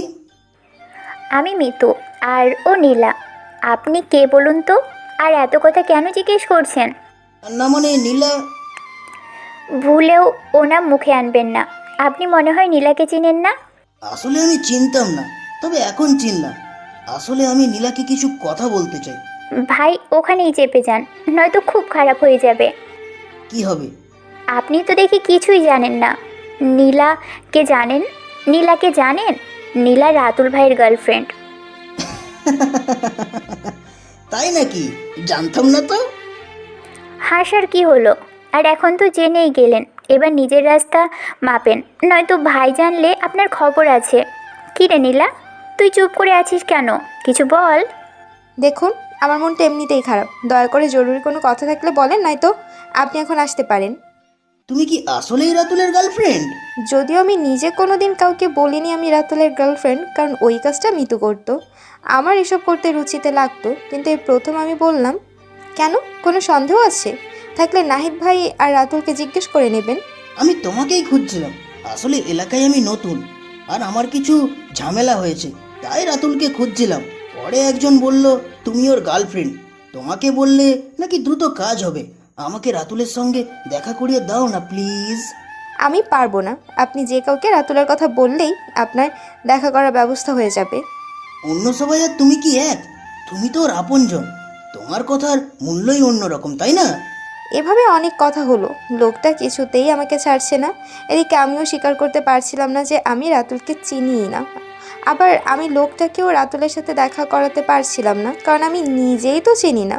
হঠাৎ করে মিতু বলে উঠল, আচ্ছা ঠিক আছে, কাল এই সময় এখানেই থাকবেন, আপনার ব্যবস্থা হয়ে যাবে। মিতুর কথা শুনে আমি কি বলবো বুঝতেই পারছিলাম না। লোকটা চলে গেল। আমি মিতুকে ধরতেই ওই বলল চিন্তা না করতে, ওর কাছে নাহিদ ভাইয়ের নাম্বার আছে, তাকে বলে ঠিক একটা ব্যবস্থা করে নেবে। আমিও চিন্তামুক্ত হলাম কিছুটা, তবে পুরোপুরি হতে পারছিলাম না। পরদিন পরীক্ষা শেষে বের হতে এই লোকটার সাথে দেখা। বারবার একই কথা বলছিল, রাতুল কোথায়। আমি মিতুর দিকে তাকাতেই মিতু আসতে বলল চিন্তা না করতে। নাহিদ ভাইয়ের সাথে কথা হয়ে গেছে, রাতুল ভাই চলে আসবে। কিছুক্ষণ যাওয়ার পরও রাতুল এলো না দেখে মিতু নাহিদ ভাইকে কল দিল। আর কিছুক্ষণ পরে নাহিদ ভাই এলো। আর মিতু, তুমি আমাকে কেন আসতে বললে? আর ভাই তো এখানেই আছে। কোথায় আপনার ভাই? কেন এই যে? বলেই লোকটাকে ইশারা করলো। আমি আর মিতু দুজনেই একসাথে কি বলে উঠলাম, আর দুজনেই চোখে সরিষার ফুল দেখছিলাম। তার মানে আমরা রাতুলকেই কাল ওসব কথা বলেছিলাম। আমরা কি বলবো ভাষা খুঁজে পাচ্ছিলাম না। আমাদের এই অবস্থায় রাতুল হাসছিল। কি ব্যাপার ভাই, আপনি হাসছেন কেন? আমি তো কিছুই বুঝলাম না। তোর বোঝার দরকার নেই, তুই এখন যা, আমি পরে তোর সাথে দেখা করব। আচ্ছা, আর ভাই কোন লোকজন আপনার সাথে দেখা করতে চাচ্ছিল, তার সাথে একটু কথা বলে নিন। তুই যা, আমি পরে বলে নিব কথা। বেশ কিছুক্ষণ আমি আর মিতু চুপ করে আছি দেখে রাতুল প্রথম কথা বলল। এতদিন শুনে এসেছি মায়ের কাছে মামা বাড়ির গল্প বলার কথা, আজ নিজেই দেখলাম। দেখুন, প্রথমে কিন্তু এই কাহিনী নাহিদ ভাই শুরু করেছে, আর পরে যখন কাজে লেগেছে তখন মিতু ব্যবহার করেছে। আমি কালকে প্রথম ব্যবহার করছি, আর আপনি নিশ্চিন্তে থাকুন, আমি তেমন মেয়ে নই, তাই আর কখনো কিছু বলবো না। নাহিদ আমাকে সব বলেছিল, কিন্তু সেদিনের পর থেকেও তোমরা একই কাহিনীর ব্যবহার করছো দেখে অনেকেই আমাকে অনেক কিছু বলেছে, তাই আমি তোমাদের দেখতে এসেছিলাম। ভাগ্যিস এসেছিলাম। দেখুন, আমরা দুঃখিত, আর হবে না। ঠিক আছে, তবে ইচ্ছে করলেই কাহিনীটা সত্যি করতে পারো। মানে? কিছু না, ভালো থেকো, আর কোনো সমস্যা হলে আমাকে জানিও। এরপর আমি বা মিতু কেউই আর এই কাহিনীর ব্যবহার করিনি, কিন্তু রাতুলের ওই দিনের কথা বলার পর স্কুলেও ছড়িয়ে গেল আমার আর রাতুলের সম্পর্কের কথা। কাউকে আমি বিশ্বাস করাতে পারিনি ঘটনা মিথ্যা, কারণ তখন রাতুলের গ্রুপ বা ওর বিরোধী গ্রুপ সবাই আমাকে ভাবি ডাকা শুরু করেছে। রাতুলও মাঝে মাঝে এই রাস্তা আমাদের দাঁড় করিয়ে কথা বলতো। আমাদের অনিচ্ছা সত্ত্বেও কিছু করতে বা বলতে পারতাম না, কারণ সে রাতুল গ্রুপের লিডার ছিল, অনেক ক্ষমতা, আর তার এই ক্ষমতার জন্য তারই কিছু বলার সাহস আমাদের হয়নি। ধীরে ধীরে অবস্থা এতটাই খারাপ হলো যে কোনো ছেলে স্কুলে আমার সাথে কথা বললে বা বিরক্ত করলে পরদিনই তাকে হাসপাতালে ভর্তি হতে হতো। আর এসব কিছু রাতুলের কাজ ছিল। একবার তার সাথে এসব বিষয়ে কথা বলেছিলাম, সে জানিয়ে দিল সে আমাকে ভালোবাসে। আমার মাথা ঘুরছিল কি করব ভেবে। যদিও ভুলের শুরু আমার দ্বারা হয়নি, তবুও আমার একটা ভুল আমাকে এমন পরিস্থিতিতে ফেলেছে। ধীরে ধীরে আমাদের এলাকাতেও বিষয়টা জানাজানি হয়ে গেল, আর পরিবারও জেনে গেল। আমি পরিবারকে সত্য কথাই বলেছি, কিন্তু রাতুল নাকি আমাকে প্রথম দেখাতেই ভালোবাসতে শুরু করেছে। পরিস্থিতি এমন হলো যে টেনে উঠতেই বাধ্য হয়ে আমার পরিবার আমাকে বিয়ে দিতে চাইলো। তাতেও সমস্যা, রাতুল আমার পরিবারকে স্পষ্ট জানিয়ে দিল সে আমাকে বিয়ে করবে, আমার বিয়ে অন্য কারোর সাথে হতে দেবে না। তারপর বাবা অনেক কষ্টে হাসানের সাথে আমার বিয়ে ঠিক করে। যদিও বিয়ের কোনো ইচ্ছে আমার ছিল না, তবু এসএসসি পরীক্ষার মাত্র 3 মাস আগেই আমার বিয়ে ঠিক হলো। রাতুল যেন জানতে না পারে এই বিষয়ে, তাই খালার বাসাতে বিয়ের আয়োজন করা হলো। কিন্তু সেখান থেকেই রাতুল আমাকে কিডন্যাপ করে। এর পরের ঘটনা সবারই জানা। ফ্লোরে পড়ে থাকা ওড়নাটা তুলে আমাকে ঢেকে দিল। আমি তোমাকে ভালোবেসেছি, তোমার শরীর নয়। যদি শরীর ভালোবাসতাম তবে অনেক দিন আগে নিজের ইচ্ছে পূরণ করে নিতে পারতাম। তার জন্য বিয়ের কোনো দরকার ছিল না। ঠিক আছে, এ বিয়ে হবে না। বাহ, খুব ভালো তো। আপনি কি ভেবেছেন আমি আপনার চালাকি বুঝতে পারিনি? চালাকি? ইতিমধ্যে পুরো পৃথিবী জেনে গেছে আপনার সাথে আমার বিয়েটা হয়ে গেছে। এখন আপনি বলছেন আপনি বিয়ে করবেন না, আর ওই ছবিগুলোর কি করবেন? যাতে আপনি এটাও প্রমাণ করে দিয়েছেন যে আপনার আর আমার মাঝে সব কিছু হয়ে গিয়েছে। এত কিছু করে এখন আপনি মহান শাস্তি চাইছেন এই বলে যে আপনি আমাকে বিয়ে করবেন না। আপনি ভালো করেই জানেন এখন আমি আপনাকে বিয়ে করতে বাধ্য, আর কোনো পথ নেই আমার। একটা কথা বললে বিশ্বাস করবে নীলা? বিশ্বাস অবিশ্বাসের কথা না হয় পরে বলা যাবে, আগে কথাটা শুনি। এই ছবিগুলো আমি দেইনি, আমি স্বীকার করছি আমি ছবিগুলো তুলেছিলাম। আসলে তোমাকে বউয়ের সাজে দেখে নিজেকে নিয়ন্ত্রণ করতে পারিনি, কিন্তু এই ছবিগুলো আমি দেইনি। এটা আবার নতুন কোন পরিকল্পনা আপনার? আপনি ছবি তুলেছেন আর আপনি দেননি, এটা আবার আমাকে বিশ্বাস করতে হবে? জানতাম তুমি বিশ্বাস করবে না, কিন্তু এটাই সত্যি। আমি ছবিগুলো তুলেছিলাম শুধু তোমাকে দেখার জন্য। তা আপনি দেননি? কে দিয়েছে? জানি না, তবে যে করেছে তাকে ছাড়বো না। ভালো, তবে দুঃখিত আমি আপনার কথা এতটুকু বিশ্বাস করতে পারলাম না। আর একটা কথা, এসব জ্বালা আমি আর নিতে পারছি না, তাই বিয়েটা করবেন ভালো কথা। বিয়ে আজকেই হবে, আমার জীবনের যা হওয়ার হয়ে গেছে, নতুন করে আর কিছু হওয়ার নেই। আর আপনার বোন ঠিকই বলেছিল, বিয়ে তো আমার আপনার সাথেই হবে, তাই আর কোনো নাটক নয়। তুমি যা বলছো ভেবে বলছো তো? একবার বিয়ে হলে কিন্তু আমাকে ছাড়তে পারবে না। ছাড়া বা গ্রহণ করার অধিকার আদৌ আমার আছে কি? এখনো তো সময় আছে, ভেবে নাও। ভাবা শেষ, বিয়ে করার ইচ্ছে থাকলে আজকেই হবে। তারপর আর কি, রাতেই আমাদের বিয়ে পড়ানো হলো। স্বাভাবিকভাবে মেয়েরা বিয়ের সময় কাঁদে, কিন্তু আমার চোখে এক ফোঁটাও পানি ছিল না, কারণ আমার বিয়েটা তো স্বাভাবিকই ছিল না। তারপর রাতেই রাতুলের বাসায় চলে আসি। আসলে বাবা মার প্রতি আর কোনো রাগ বা অভিমান নেই, তারা যা করেছে সমাজের জন্য করতে বাধ্য হয়েছে। আমি তাদের খুব আদরের মেয়ে ছিলাম, তারা স্বপ্নেও আমার ক্ষতির কথা চিন্তা করতে পারে না। যদি কেউ দোষী হয়ে থাকে তবে সে রাতুল। বিয়ে তো আমাদের হয়েছে ঠিকই, তবে এই জীবনে আমি বেঁচে থাকতে তাকে কখনো শান্তিতে থাকতে দেব না, কারণ আমার জীবনটা নরক বানিয়ে সে সুখে থাকবে তা কী করে হয়? রাত প্রায় 12টা, আমরা রাতুলের বাসায় আসলাম। নিয়ম অনুযায়ী রাতুলের মা বরণ করে নিল, আর যেহেতু বিয়েটা গোপনেই হয়েছে তাই কোনো লোকও ছিল না বলে দ্রুত আমরা রুমে চলে আসলাম। রুমে আসার পর দেখি রুমটা ফুল দিয়ে সাজানো। শখ আছে লোকটার, মানতেই হবে, কারণ এত অল্প সময়ের মধ্যেও রুমটাকে সাজানোর কথা তার মনে ছিল। আর থাকবেই না বা কেন, তার তো মহা আনন্দের দিন, নিজের পরিকল্পনা মাফিক সব পেয়েছে কি না। বাসর রাত নাকি নতুন জীবন শুরু করার রাত, বাসর না মাথা। আমাকে বিয়ে করার স্বাদ ছিল করেছে, কিন্তু এখন আমার নতুন চেহারাও দেখবে সে। এতদিন আমাকে দেওয়া কষ্ট আমি সুদে আসলে বুঝে নেব। অনেক রাত হয়েছে, তুমি আগে ফ্রেশ হয়ে আসো, আমি পরে যাব। আমি কোনো কথা না বলেই ফ্রেশ হতে চলে গেলাম। আর যখন বের হলাম তখন ফিরোজা কালারের একটা 3 পিস পরা ছিল। আমাকে এই অবস্থায় দেখে রাতুল বেশ অবাক হয়েছে, তার কথাতেই বোঝা গেল। কি ব্যাপার, তুমি কি পড়ছো? চোখে কম দেখলে চশমা লাগান, ঠিক দেখতে পারবেন। আমি চোখে ঠিকই দেখতে পাচ্ছি। আর আমার কথার মানে হলো তুমি শাড়ি না পরে এটা কেন পরেছো? কোন হাদিসে লেখা আছে এখন আমাকে শাড়ি পরতে হবে? আসলে তুমি এখন নতুন বউ, তাই। তাই কি?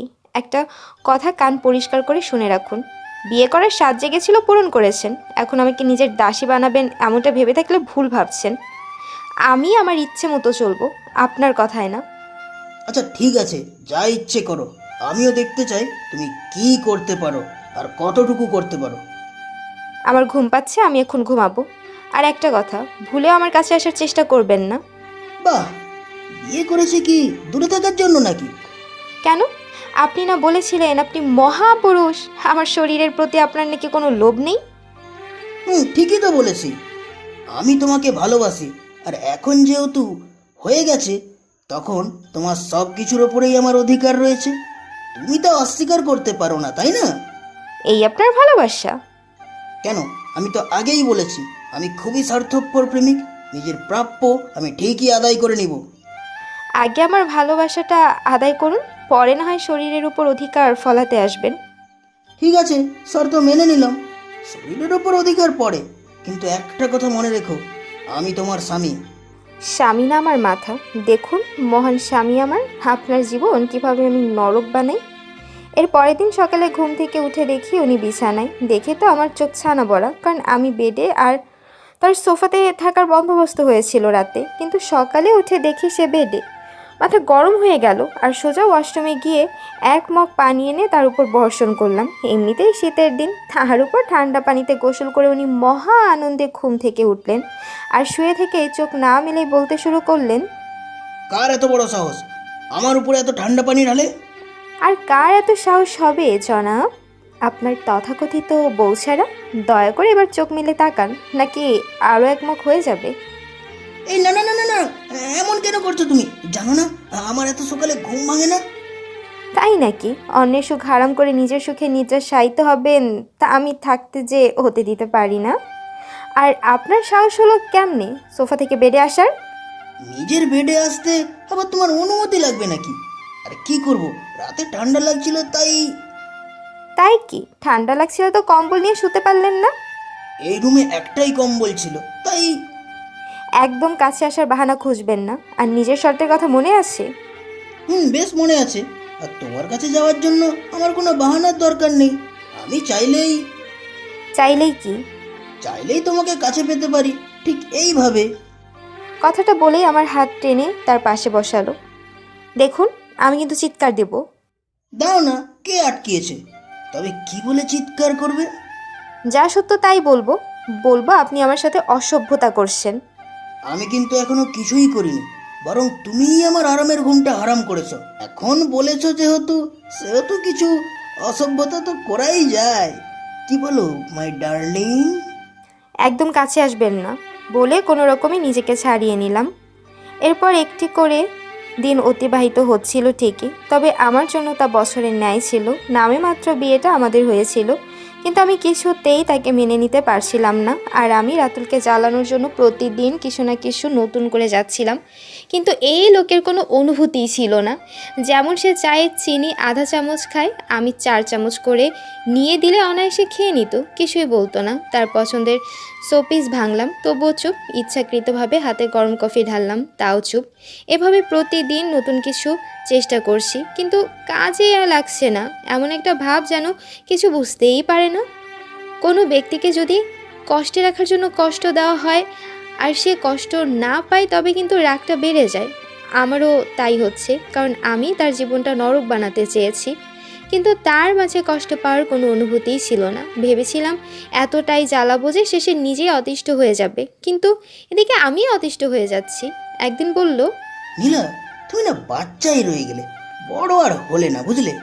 হঠাৎ এ কথা? কি সব বাচ্চাদের মতো কাজ করো? আরে মাথা খাটাও, বড় হও, তবেই না আমাকে কষ্ট দিতে পারবে। মানে? মনে হলো তোমার দেওয়া এইসব কষ্ট আমার জন্য বরং কষ্ট নয়, বরং তোমার একটা চোখের ইশারায় আমাকে কষ্ট দেওয়ার জন্য যথেষ্ট। আচ্ছা নীলা, তুমি কি জানো আমি মারা গেলে সব থেকে বেশি কষ্ট তুমি পাবে? কষ্ট? আপনি মারা গেলে এই পৃথিবীতে সব থেকে বেশি সুখী আমি হব। আমিও দোয়া করি তাই যেন হয়, কারণ তোমাকে কষ্টে দেখলে সব থেকে বেশি কষ্ট আমিই পাবো। কি লাভ হয় বলুন? কিসের লাভের কথা বলছো তুমি? এই, আপনি কথাগুলো বলছেন আর একটাও আমি বিশ্বাস করি না, তাই বললাম। এইসব কথা বলে কী লাভ? যদি আমাকে বিশ্বাস করাতে পারতেন তবুও না হয় বুঝতাম, কিন্তু তা তো না। আমি জানি একদিন এই কথাগুলোই তুমি মনে করে কাঁদবে নীলা। বেশ, যখন এমন হবে তখন না হয় বলবেন। এভাবে চলছিল দিনগুলো। আমি রাতুলকে যতটাই কষ্ট দিতাম সে ততটাই আমার খেয়াল রাখতো।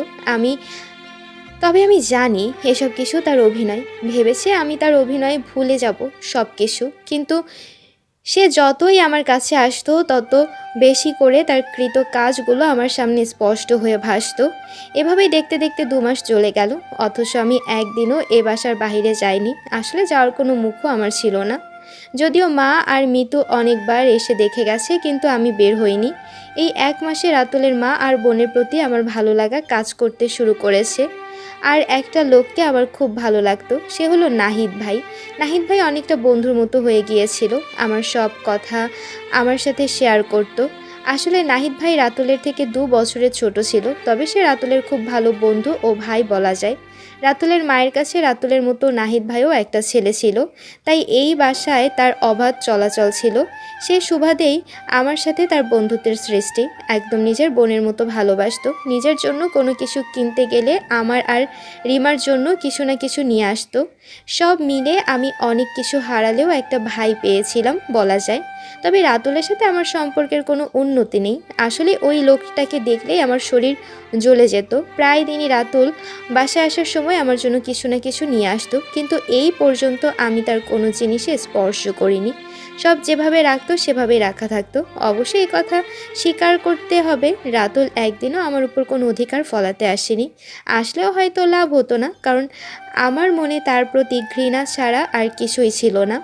রাতুলের মা মাঝে মাঝে গ্রামে চলে যেত, আর বাসায় আমি, রিমা আর রাতুল, আমরা এই 3 জন থাকতাম। কয়েকদিন আগেও তিনি গ্রামে গিয়েছেন, আর বাসায় আমরা 3 জন। তার যাওয়া 2 দিন পরেই সংবাদ এলো উনি পড়ে গিয়ে ব্যথা পেয়েছেন, তাই আমাদের গ্রামে যেতে হবে। যদিও রাতুল আর রিমা যেত, কিন্তু আমি বাসায় একা কীভাবে থাকবো, তাই আমাকেও যেতে হলো। সত্যি বলতে উনি খুব ভালো, আর এই 2 মাসে রাতুলের মায়ের প্রতি আমার একটা মায়া পড়ে গিয়েছে। মাঝে মাঝে ভাবি এমন একটা মহিলার ছেলে এতটা খারাপ কিভাবে হয়। আঁকাবাঁকা মেঠো পথের দুপাশে গাছপালায় ভরা, তার মাঝখান দিয়ে গাড়িটি যাচ্ছে। কোনো কথা না বলে পুরো রাস্তাটা আমি উপভোগ করছি। প্রায় 3 ঘন্টা পর আমরা গ্রামের বাড়িতে পৌঁছালাম। বাড়িটা বেশ বড় আর অনেকগুলো ঘর সারিবদ্ধভাবে অবস্থিত। দেখলেই বোঝা যায় একে অপরের সাথে বেশ মিল রয়েছে তাদের। গিয়ে দেখি রাতুলের মা শুয়ে আছে। আমরা যতটা ভেবেছিলাম তেমন কিছু হয়নি, হালকা ব্যথা পেয়েছেন। আসলে রাতুলের কাকা একটু বাড়িয়েই বলেছিল। রাতুলের বউ এসে এই সংবাদ খুব দ্রুতই ছড়িয়ে গেল আর লোকজনেরা দেখতে আসা শুরু হলো। রাত প্রায় 8টা পর্যন্ত এই সবই চলল। মনে হচ্ছিল আমি ভিন গ্রহের কোনো প্রাণী, প্রথম পৃথিবীতে এলাম, তাই আমাকে এক একজনের এভাবে 2-3 বার করে দেখতে আসা। তবে রাতুলের কাকা কাকি আর কাকাতো বোন স্মৃতি সবাই খুব ভালো। রাতের খাবারের সময় রাতুলের মা বলল, এসেছিস যখন কয়েকদিন থেকে যেতে, আর রাতুলকে বলল আমাকে গ্রামটা দেখাতে। আমি ইচ্ছাকৃতভাবেই রিমার আর স্মৃতির ওখানে শুয়ে ঘুমিয়ে পড়লাম। আসলে এখানে রুমগুলোতে একটা করে খাট ছিল আর আলাদা কোনো ব্যবস্থা ছিল না থাকার। রাতুল আর আমাকে একই খাটে ঘুমাতে হতো, যা আমার দ্বারা সম্ভব ছিল না। যদিও আমাদের বিয়ের 2 মাস কেটে গেছে, তবুও আমাদের মাঝে দূরত্বটা এখনও আছে। খুব সকালে ঘুম ভাঙলো, তাকিয়ে দেখি আমি আর রাতুল এক খাটে, আর রাতুল আমার হাতটা ধরে আসে। আমার মাথায় আসছে না আমি এখানে রাতুলের সাথে কিভাবে। আমি তো রিমার স্মৃতির রুমে ইচ্ছে করেই আগে ঘুমিয়ে পড়েছিলাম, তবে আর রুমটা ঠিকই আছে, কিন্তু রাতুল এখানে কিভাবে।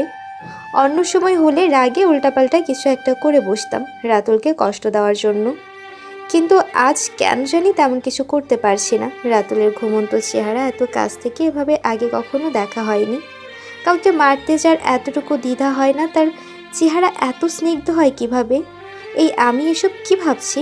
এই লোকটার প্রতি আমার কোনো অনুভূতি কাজ করার প্রশ্নই আসে না, আর এত সহজে আমি তার কৃত কাজগুলো কিভাবে ভুলে যাচ্ছি। তবে কি রাতুলের প্রতি আমার কোনো নতুন অনুভূতির সৃষ্টি হচ্ছে? অসম্ভব। এসব আজে বাজে চিন্তা না করাই ভালো। দ্রুত রাতুলের হাত থেকে আমার হাতটা ছাড়িয়ে উঠতে যাব, ঠিক তখনই আমার নাড়ায় রাতুলের ঘুম ভেঙে গেল। অবাক হয়ে বলল, কি হয়েছে? আসলে সে হয়তো ভেবেছে কিছু হয়েছে, তাই আমি তাকে নাড়া দিয়েছি। আসলে সে যে আমার হাতটা ধরেছিল আর ওটা ছাড়াতে গিয়ে নাড়া লেগেছে তা সে বুঝতে পারিনি। আপনি এখানে কেন? আমি তো সরি, আসলে কালকে রাতে সবাই... থাক, আর বলার দরকার নেই। তুমি ফ্রেশ হও, তারপর আমরা বের হব। বের হব মানে? কাল রাতে মা বললো না তোমাকে গ্রামটা দেখাতে, তাই আজ তোমাকে গ্রাম দেখাতে নিয়ে যাব। এত সকালে আমি যাব না, কিছু দেখা যাচ্ছে না। পরে কোনো বিপদ হলে বাঁচানোর কেউ থাকবে না। চিন্তা নেই, চিন্তা নেই, আমি থাকতে তোমার দিকে কেউ হাতও বাড়াতে পারবে না। আমি একা আপনার সাথে যাব না, রিমা স্মৃতি ওদেরকে নিয়ে যাব। ওরা যাবে না আমাদের সাথে। কেন যাবে না? তা বোঝার জন্য তুমি এখনো ছোট। যাও, দেখবে ভালো লাগবে। আর এতটাও খারাপ আমি না, তাই ভয় পাওয়ার কিছু নেই।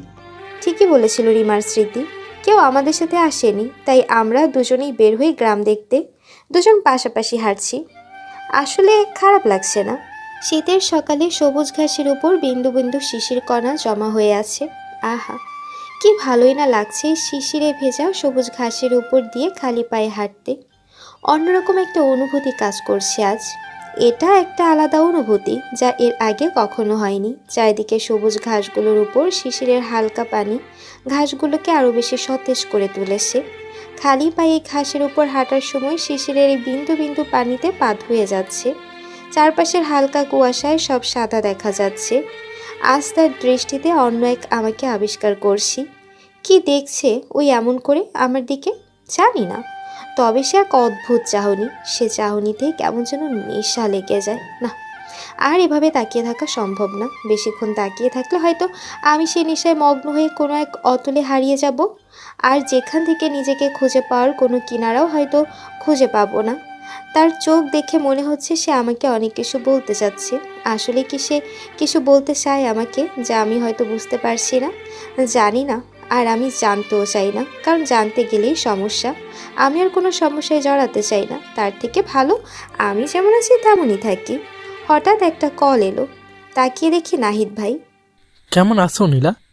ভালো আছি ভাই, আপনি কেমন আছেন? এই তো হাসি আর কি, তোমাদের খুব মিস করছি। কাকিমা কেমন আছে?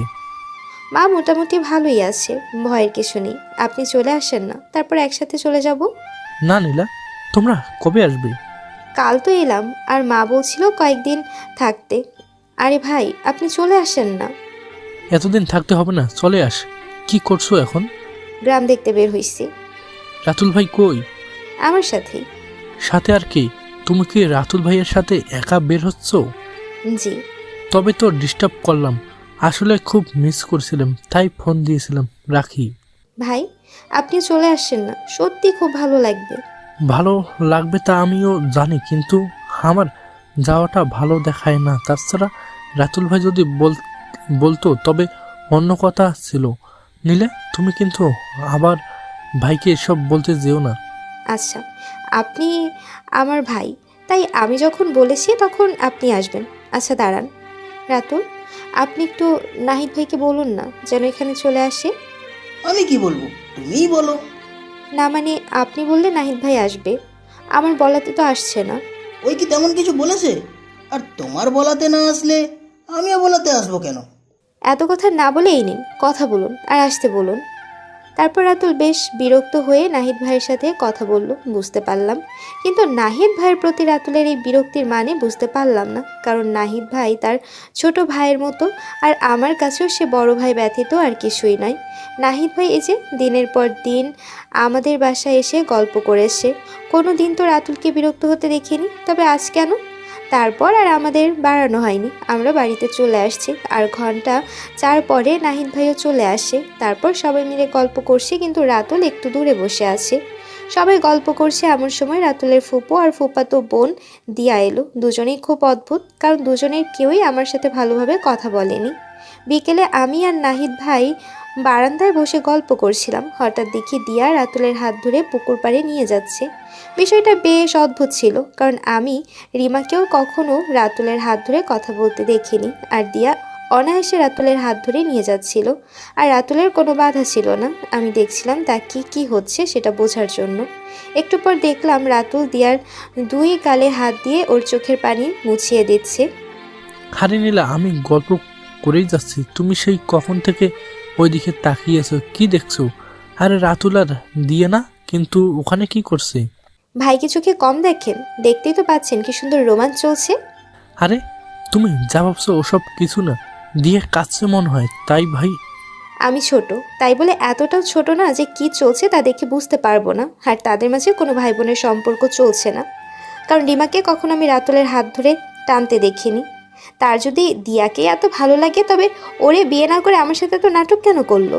তুমি ভুল বুঝছো, যদিও দিয়া ভাইয়ের কি? ফুফাতো বোন। আপনি অন্য কথা বলতে চেয়েছিলেন, এখন কথা পাল্টাচ্ছেন। সত্যিটা বলুন ভাই, আপনিও আমার সাথে মিথ্যা অভিনয় করবেন না। আসলে দিয়া ভাইকে পাগলের মতো ভালোবাসে, আর এক সময় আমিও জানতাম ভাইয়ের সাথে দিয়ার বিয়ে হবে, কারণ ভাইয়ের অন্য কোনো মেয়ের প্রতি বিন্দুমাত্র আগ্রহী ছিল না। কিন্তু হঠাৎ করেই ভাই তোমাকে বিয়ে করলো। আসলে ভাই হয়তো বা তোমাকে ভালোবাসে, দিয়াকে না।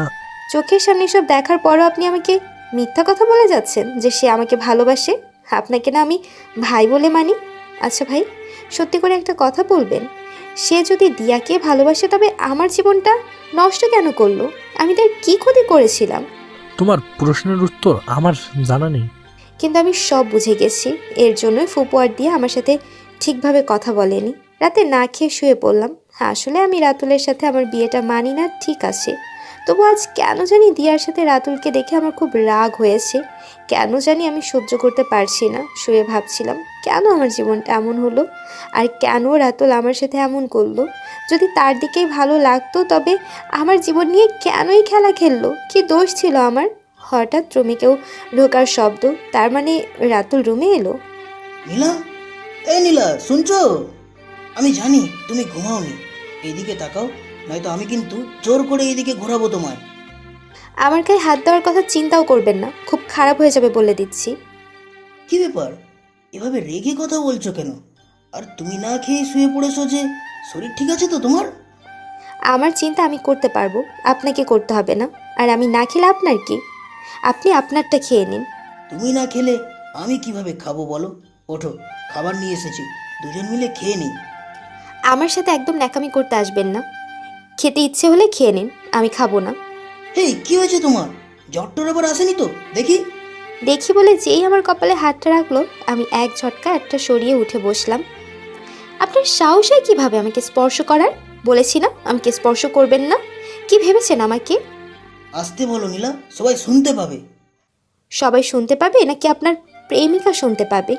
এসব কি বলছো আর কার কথা বলছো তুমি? কেন, কয়টা মেয়ের সাথে প্রেমের অভিনয় করে যাচ্ছেন যে এখন বুঝতেই পারছেন না আমি কার কথা বলছি? আমি কারোর সাথে কোনো অভিনয় করিনি। ও মা, তাই বুঝি। তবে তো আপনি আসলে জিনিয়াস, অভিনয় না করে এত কিছু। আরে কি বলছো তুমি এসব? আমার মাথায় কিছুই ঢুকছে না। কি করেছি আমি তা তো বলবে নাকি? যদি অন্য কারোর সাথেই যদি সম্পর্ক ছিল, তবে আমার জীবন নিয়ে কেনই যখন খেলাটা খেলছেন? পরিষ্কার করে বলো না, কি বলতে চাও তুমি? আর কার সাথে সম্পর্কের কথা বলছো তুমি? হ্যাঁ, যাকে হাত ধরার অধিকার দিয়েছেন আর যে আপনাকে স্পর্শ করার অধিকার দিয়েছে, আমি তার কথাই বলছি। এখনো বুঝতে পারিনি নাকি আরো পরিষ্কার করে বলবো? নীলা, তুমি যা ভাবছো তেমন কিছুই নেই আমাদের মাঝে। আমি দিয়াকে ছোট বোনের মতো দেখি, বুঝলে? আমার কাছে এত নাটকের কোনো দরকার নেই। আর দয়া করে দিয়াকে বোন বলে অন্তত ভাই বোনের সম্পর্কটাকে কলুষিত করবেন না। তার থেকে সরাসরি বললেই পারেন দিয়া আপনার প্রেমিকা, তাই তো এত সুন্দর করে তখন চোখের পানি মোছা হচ্ছিল। আমি তোমাকে কিভাবে যে বিশ্বাস করাবো? তোমার দেখাতে নয়, বোঝাতে ভুল আছে। কে তোমাকে এসব উল্টাপাল্টা শুনিয়েছে জানি না, তবে আমাকে বিশ্বাস করো। এখানে আমার বিশ্বাসের কিছু নেই। শুধু দিয়া কেন, আরও 10টা প্রেমিকা থাকলেও আমার কিছুই যায় আসে না। আর না কেউ কোনো ভুল কাহিনী শুনিয়েছে। আমার শুধু একটাই প্রশ্ন, আমি কি দোষ করেছিলাম? আমার জীবনটা নিয়ে কেনই পুতুল খেলা খেললেন? আমি কোনো খেলা খেলিনি। আমি সত্যিই তোমাকে ভালোবাসি, শুধু তোমাকেই ভালোবাসি, আর কাউকে না। তাই নাকি? এসব মিথ্যা শুনতে আমার একদম ভালো লাগছে না।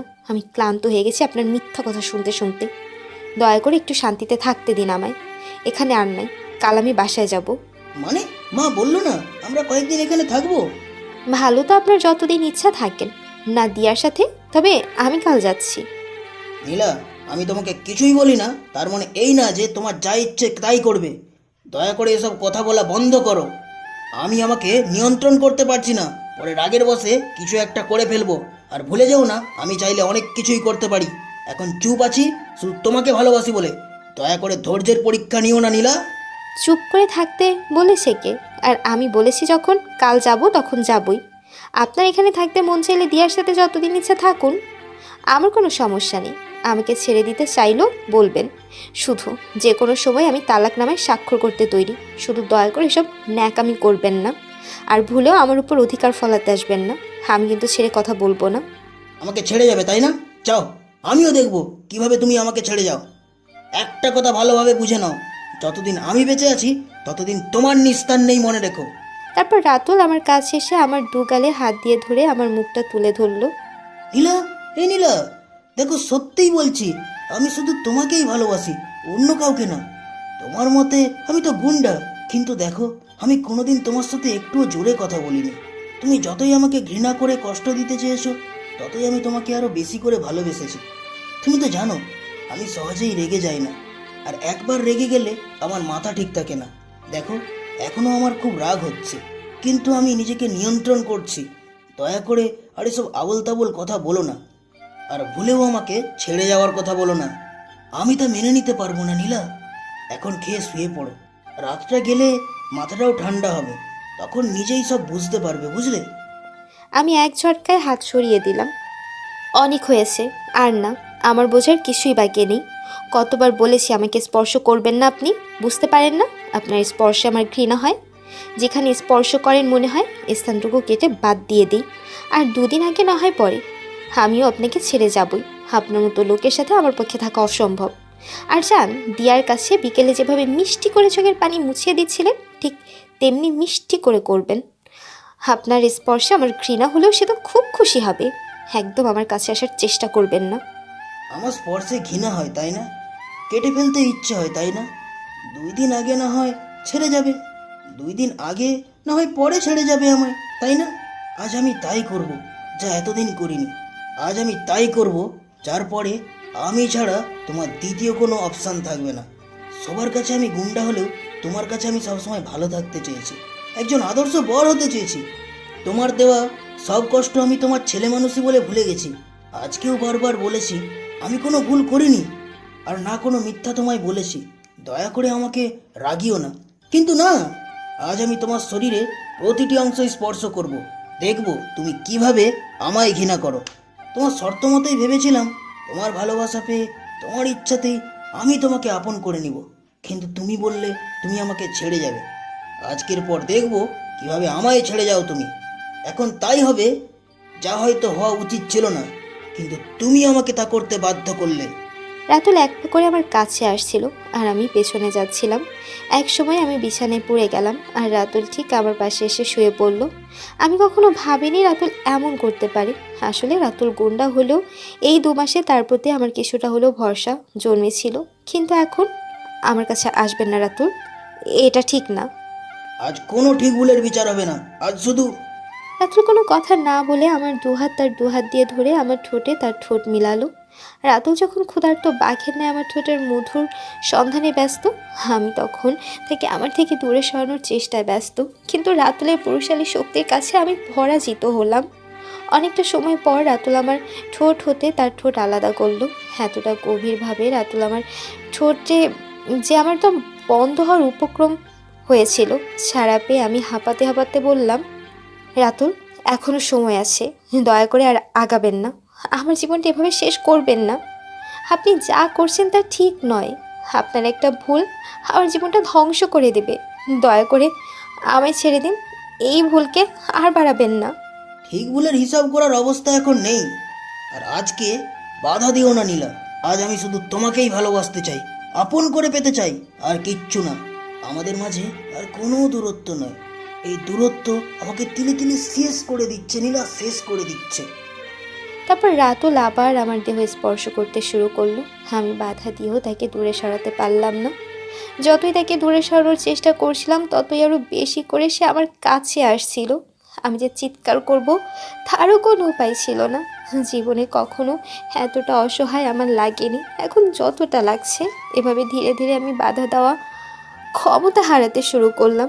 আর রাতুল আমার শরীরের উপর তার কর্তৃত্ব বাড়াতে লাগলো। রাত 3টা বাজে, শুধু চোখ দিয়ে পানি পড়ছে। আমি কথা বলার ভাষা হারিয়েছি। যা ঘটেছে তা যতটা না আমার শরীরের উপর প্রভাব ফেলেছে, তার থেকেও 1000 গুণ বেশি প্রভাব ফেলেছে আমার মনে। আজ আমি জীবন্ত লাশে পরিণত হয়েছি। এতদিন আর যাই হোক, মন বলে কিছু একটা আমার সাথে ছিল, যা এখন আর নেই। আমি ফ্লোরে বসে আছি আর চোখ দিয়ে অঝরে পানি পড়ছে। জীবনে কখনো নিজেকে এতটা অসহায় মনে হয়নি আমার। রাতুলকে সব যেন বলে যাচ্ছে, অথচ আমার কানে কিছুই যাচ্ছে না। মনে হচ্ছে বাক ও শ্রাবণ শক্তি দুটোই আমি হারিয়েছি। এভাবেই বসে আছি কতক্ষণ যাবৎ বলতে পারবো না। হঠাৎ কানে আজানের শব্দ শুনলাম। সকাল হলো। আমি গোসল করে ওভাবেই বিছানায় বসে রইলাম। রাতুল এর মাঝে বেশ কয়েকবার এসে চোখের পানি ফেলে ক্ষমা চেয়েছে, আর কি যেন বলেছে, কিন্তু তার কোনো কথাই আমার কানকে ভেদ করতে পারেনি। সকালে রিমা এসে ডেকে গেছে, কিন্তু আমি যাইনি। শেষে রাতুলের মা রুমে এলো, বিছানায় আমার পাশে বসে মাথায় হাত রেখে বলল, কি রে মা, এভাবে বসে আছিস কেন? আর চুপ করে থাকিস না, কথা বল। আমি না তোর মা? মা কথাটা শুনে আর চুপ করে থাকতে পারিনি। মায়ের কোলে শুয়ে কাঁদতে শুরু করলাম। মা নিজেও আর কিছু বলেনি, শুধু মাথায় হাত বোলাচ্ছিল। অনেকক্ষণ পর মা বলল, মাকে কিছু বলার দরকার নেই রে মা, আমি সব জানি। রাতুল সব বলেছে আমায়। আমি নিজের কানকে বিশ্বাস করাতে পারছি না যে আমার ছেলে হয়ে এই রকম একটা কাজ করতে পারে। আমি ওর ঠিকভাবে শিক্ষা দিতে পারিনি রে মা। আমার তুই ক্ষমা করে দে। আমি তোর কাছে ক্ষমা চাইছি রে মা। আমি কাঁদতে কাঁদতে বললাম, আপনি কেন ক্ষমা চাইছেন মা? ভুল তো আমার মা, কারণ আমি মেয়ে হয়ে জন্ম নিয়েছি। আর এটাই আমার জীবনের সব থেকে বড় দোষ, কারো কোনো দোষ নেই। রাগ রাতুলকে পশুতে পরিণত করেছে। রেগে গেলে ও হুঁশ থাকে না কি করছে না করছে, কিন্তু যখন রাগ কমে যায়, নিজের ভুলটা ঠিক বুঝতে পারে, তবে তখন খুব দেরি হয়ে যায়। এই রাগই ওর গুন্ডা বানিয়েছে। ভয় হয় একদিন না এই রাগের জন্য ওই শেষ হয়ে যায়। কিন্তু তুই কেন নিজেকে এভাবে কষ্ট দিচ্ছিস মা? চল কিছু খেয়ে নিবি, কাল রাত থেকেও কিছু খাসনি। আমার খাওয়ার কোনো ইচ্ছে নেই মা, খাবার আমার গলা দিয়ে নামবে না মা। এভাবে বলিস না মা, মা বেশি না খাস, অল্প করে খেয়ে নে। মা, আমি বাসায় যেতে চাই, আর আজকেই। ঠিক আছে মা, তাই হবে।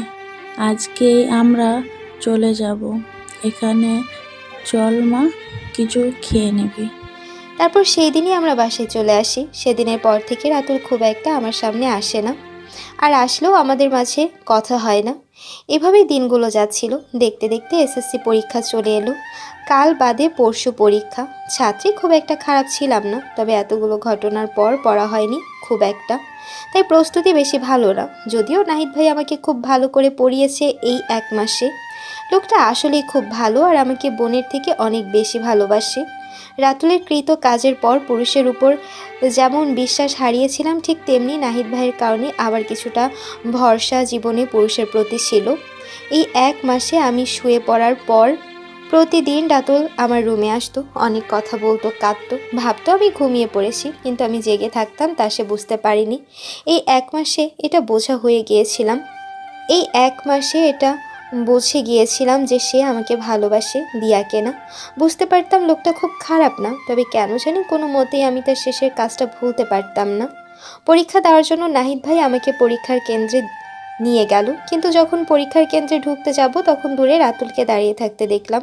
আমার কাছে আসার সাহস হয়নি তার, তাই দূর থেকে দেখছে।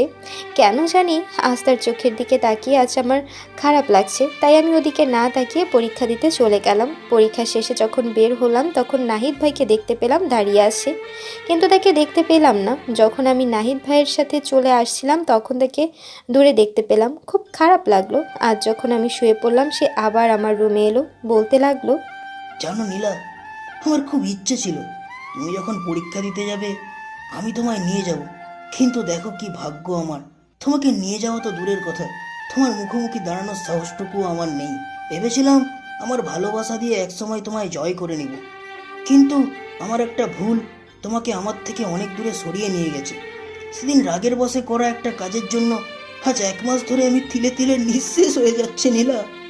জানি আমি যে ভুল করেছি, তারপর তুমি এই জীবনে হয়তো আমাকে কোনোদিন মাফ করতে পারবে না। মাঝে মাঝে নিজেকে শেষ করে দিতে ইচ্ছে করে, কারণ তোমার চোখের এই ঘৃণার থেকে মৃত্যু আমার কাছে অনেক কম কষ্টের। যদি তুমি আমাকে ক্ষমা করো, যদি তুমি আমাকে ক্ষমা করে আমাকে একটা সুযোগ দিতে, বিশ্বাস করো নিজের জীবন দিয়ে হলেও আমি প্রমাণ করে দিতাম আমি তোমাকে কতটা ভালোবাসি। জানি না কখনো সেদিন আসবে কিনা। আমি অনেক ভাবলাম আসলেই রাতুল আমাকে ভালোবাসে, এটা ঠিক। আর এটাও ঠিক যে আমি যতই বলি না কেন রাতুলকে আমি কখনো ছাড়তে পারবো না। রাতুলের প্রতি ধীরে ধীরে আমারও একটা মায়া জন্মেছে, তা আমি অস্বীকার করতে পারবো না। তবে এটাও ঠিক আমি কখনো রাতুলের কাজগুলো মেনে নিতে পারিনি, তবে আমি রাতুলকে একটা সুযোগ দিতেই পারি। ভালোবাসতে হয়তো পারবো না, কিন্তু একসাথে চলার চেষ্টা তো করতেই পারি। হয়তো এভাবে চলতে চলতে একসময় সব ঠিকও হতে পারে। জীবনটা যেভাবে চলছে এভাবে তো আর চলা সম্ভব না। রাতুল যখন তার কথাগুলো বলে কাঁদতে কাঁদতে চলে যাচ্ছিল, ঠিক তখনই আমি তার হাতটা ধরলাম। রাতুল বেশ অবাক হয়ে পেছনে তাকালো। তুমি ঘুমাওনি? সরি, আমি আজ আমাকে কিছু সত্যি কথা বলবেন? বলো, কি জানতে চাও? বসেন, বলছি। সত্যি কি ভালোবাসেন আমায়? নিজের থেকেও বেশি। কিন্তু আমি তো আপনাকে একটুও ভালোবাসি না, আর কখনো ভালোবাসতে পারবো কি না তাও জানি না। এসব জেনেও কি আপনি আমার সাথে থাকতে চান? চাই, কারণ আমি জানি একদিন তুমি আমাকে ঠিকই ভালোবাসবে। আমি সেদিনের অপেক্ষাতেই বছরের পর বছর এভাবেই থাকতে রাজি। তাই বুঝি সেদিন? আমি জানি নীলা, সেদিন আমি যা করেছি তা পাপ। তুমি আমার স্ত্রী হলেও তা করার অধিকার আমার ছিল না, কিন্তু সেদিন রাগের বশে কাজটা করেছি ঠিকই, কিন্তু আজ পর্যন্ত আমি নিজেকে ক্ষমা করতে পারিনি। আমাকে একটা সুযোগ দাও, আমি সব ঠিক করে দেবো নীলা।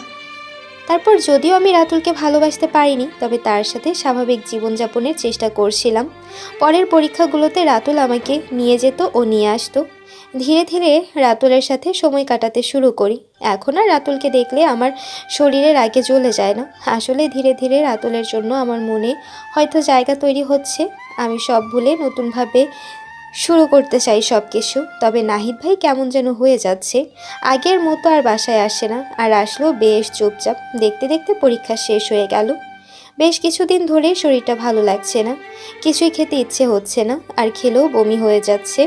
সেদিন তো হঠাৎ করে জ্ঞান হারালাম। যখন জ্ঞান ফিরল দেখলাম সবাই রুমে বসে আছে। আমি কোনোদিন ভাবতেই পারিনি এই দিনটা দেখতে পাবো, আর তাও এত দ্রুত।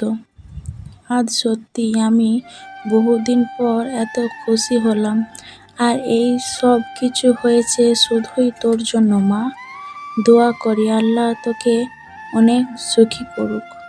কি হয়েছে মা? আমি কিছুই বুঝতে পারছি না, দয়া করে একটু ভেঙে বলবেন। তুই মা হতে যাচ্ছিস নীলা, আর আমি দাদু। কথাটা শুনে মাথা ঘুরতে শুরু করলো। এটা কিভাবে সম্ভব? রাতুলের সাথে তো আমার কোনো শারীরিক সম্পর্ক নেই। তার মানে এটা সেদিনের ঘটনার ফল? না, এটা কিছুতেই হতে পারে না। 3টা মাস আমি যে ঘটনা ভোলার জন্য চেষ্টা করেছি, আজ সেই ঘটনা এইভাবে আবার আমার সামনে আসতে পারে না। চাই না আমার এই বাচ্চা। চোখ থেকে দুফোঁটা পানি পড়ে গেল। ভাবি, এখন তো আনন্দে কাটছ, 2 দিন পর সে এসে যখন চালাবে তখন কষ্টে কাটতে হবে, বুঝলা?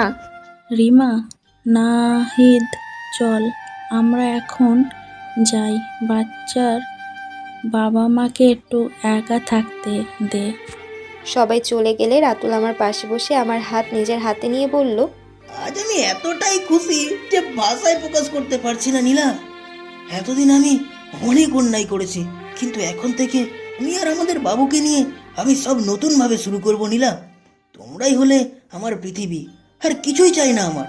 জানো, ডাক্তার যখন প্রথম কথাটা বলল, আমি তো বিশ্বাসই করতে পারছিলাম না যে আল্লাহ আমাকে পৃথিবীর শ্রেষ্ঠ উপহার দিতে যাচ্ছেন। তুমি ভাবতেই পারছো না নীলা, আমি আজ কতটা খুশি। না চাইতেও তুমি আমাকে সবচেয়ে দামি উপহার দিতে চাচ্ছ নীলা। আমাদের পরিবার পূর্ণ হতে যাচ্ছে নীলা। নীলা, হে নীলা, নীলা, আমি এত কথা বলে যাচ্ছি আর তুমি একটাও কথা বলছো না। আমি কেঁদে কেঁদে বললাম, আমি এই বাচ্চা চাই না। কি এসব কি বলছো তুমি নীলা? তোমার মাথা ঠিক আছে তো? বাচ্চা আল্লাহর দেয়া একটা বড় উপহার নীলা। উনি আমাদের সেই উপহার দিতে যাচ্ছেন, আর তুমি বলছো এই বাচ্চা তুমি চাও না? কেন নীলা, কেন? কেন? কেন জানেন না আপনি? সব ভুলে গেছেন? আপনার মতো আমিও সব ভুলে যেতে চেয়েছিলাম, কিন্তু এই বাচ্চা আবার সব মনে করিয়ে দিল। এই বাচ্চা আপনার সেই ধর্ষণের প্রমাণ, যা আমি প্রতিনিয়ত ভুলে থাকার চেষ্টা করেছি। নিজের স্বামীর কাছে ধর্ষিত হওয়ার ফল এই সন্তান। এ থাকলে প্রতিনিয়ত আমার মনে সেদিনের ঘটনা সতেজ হয়ে উঠবে। তাই আমি এই বাচ্চা চাই না।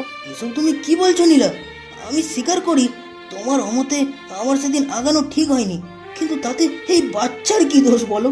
সে তো কোনো অন্যায় করেনি, অন্যায় করেছি আমি। তার শাস্তি তুমি আমাকে দাও। একটা নিষ্পাপ প্রাণকে দিতে পারো না, যে এখনো এই পৃথিবীর মুখই দেখেনি। পাপ করলে আমি করেছি, সে করেনি। আর আল্লাহ চেয়েছেন বলে এটা হয়েছে। আল্লাহ না চাইলে কখনো এই প্রাণের জন্মই হতো না। নীলা, আমাদের কারো অধিকার নেই এই প্রাণকে নষ্ট করার। আমি আমার ভুল স্বীকার করছি, তবে এই কোনো অবৈধ সন্তান নয়, এই বৈধ সন্তান নীলা, এই বৈধ সন্তান।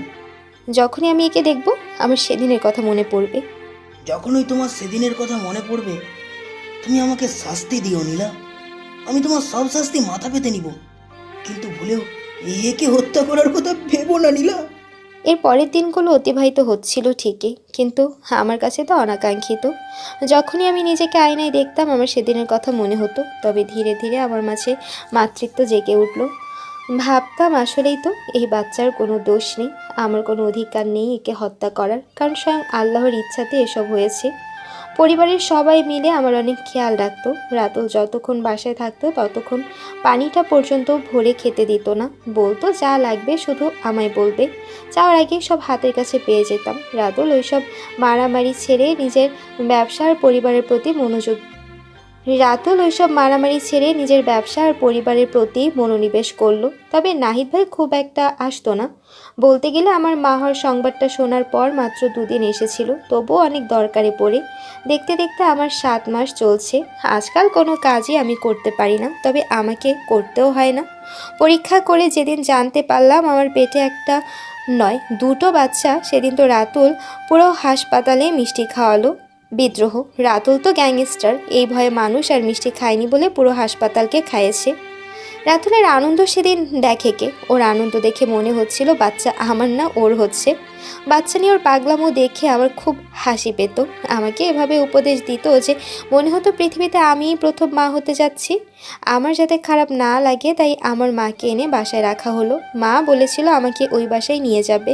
রাতুল সোজা না বলে দিল। এমন একটা ভাব যেন আমি বাবার বাসায় গেলে তারা আমার কোনো যত্নই নেবে না। যাই হোক, সব মিলে বহুদিন পর নিজেকে খুব সুখী লাগছে। রাতুলের কৃত সব কাজ আমি ভুলে গিয়েছিলাম। আর ও এখন আসলেই একজন আদর্শ ছেলে, স্বামী, বাবা আর ভাই হয়ে উঠেছিল। সব মিলে সবাই খুব ভালো কাটাচ্ছিল দিনগুলো। আমার 8 মাস চলছে। একটা মাস পরেই আমার আর রাতুলের 2 সন্তান এই পৃথিবীতে আসবে। সেদিন নাহিদ ভাই বাসায় এলো। এ কি হাল হয়েছে তার! চোখের নিচে কালি, শরীরের হাড় বের হয়ে গেছে, ফর্সা রং শ্যামলা হয়ে গেছে। দেখলেই বোঝা যায় এই কয়েক মাস তার কেমন কেটেছে। এতদিন পর এসেছে বাসায় সে। বাসায় এখন আমি আর মা আছি। মা গোসল করছে, তাই আমি বসে অনেকক্ষণ গল্প করলাম তার সাথে। কিন্তু নাহিদ ভাইকে কেমন অন্যমনস্ক লাগছে। কিছুক্ষণ পর নাহিদ ভাই আমাকে বলল, এক গ্লাস পানি খাওয়াতে পারবে নীলা? যদিও জানি তুমি কোনো কাজ করো না। আরে ভাই, এভাবে বলছেন কেন? আপনি বসেন, আমি এক্ষুনি দিচ্ছি। পানি নিয়ে এসে দেখি নাহিদ ভাই চলে যাচ্ছে। নাহিদ ভাই এই তো আসলেন, ঘন্টা হলো না, এক্ষুনি কোথায় যাচ্ছেন? আর বলো না, একটা জরুরি কল এলো, এখনই যেতে হচ্ছে। দাও পানিটা খেয়েই যাই, এত কষ্ট করে এনেছো।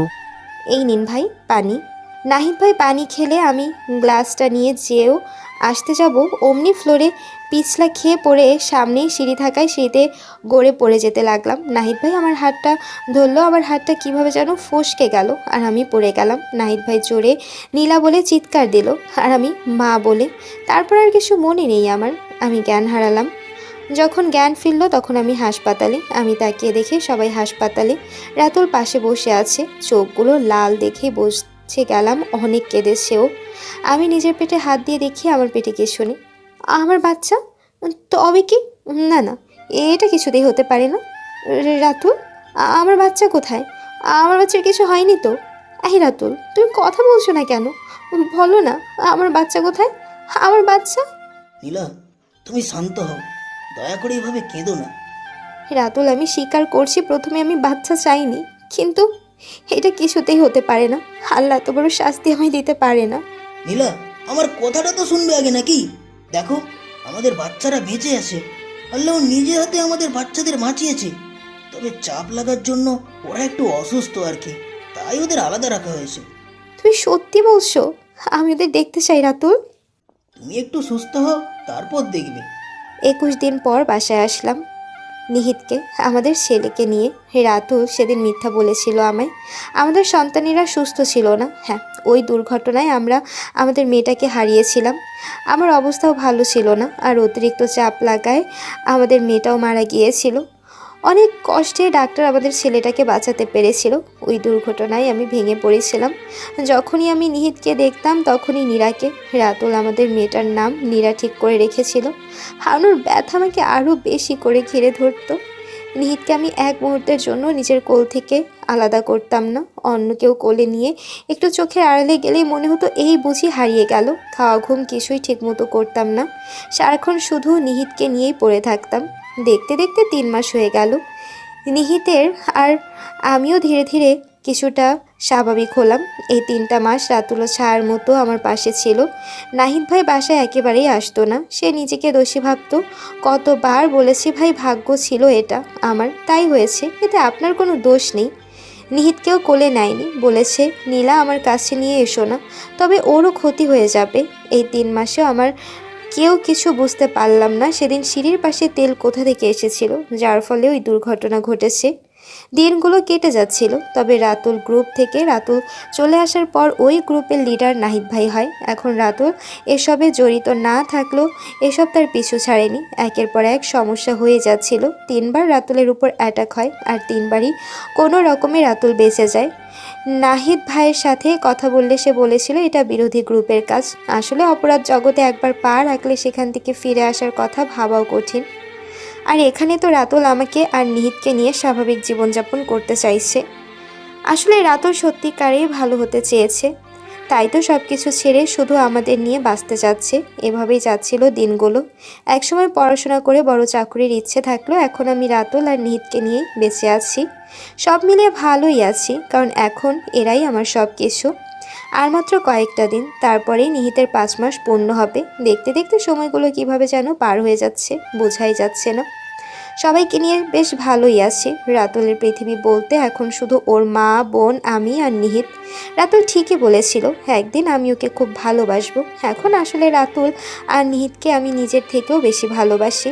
রাত 10টা বেজে গেল, অথচ রাতুল এখনও আসছে না। এত দেরি ওর হয় না, আর দেরি হলে ওই কল করে জানিয়ে দেয়। অথচ আজ আমি ফোন দিচ্ছি কিন্তু ওর ফোন বন্ধ, তাই বেশ চিন্তা হচ্ছে। রাত 11টা বাজে, আমি নিহিতকে খাওয়াচ্ছিলাম, হঠাৎ ফোন এলো।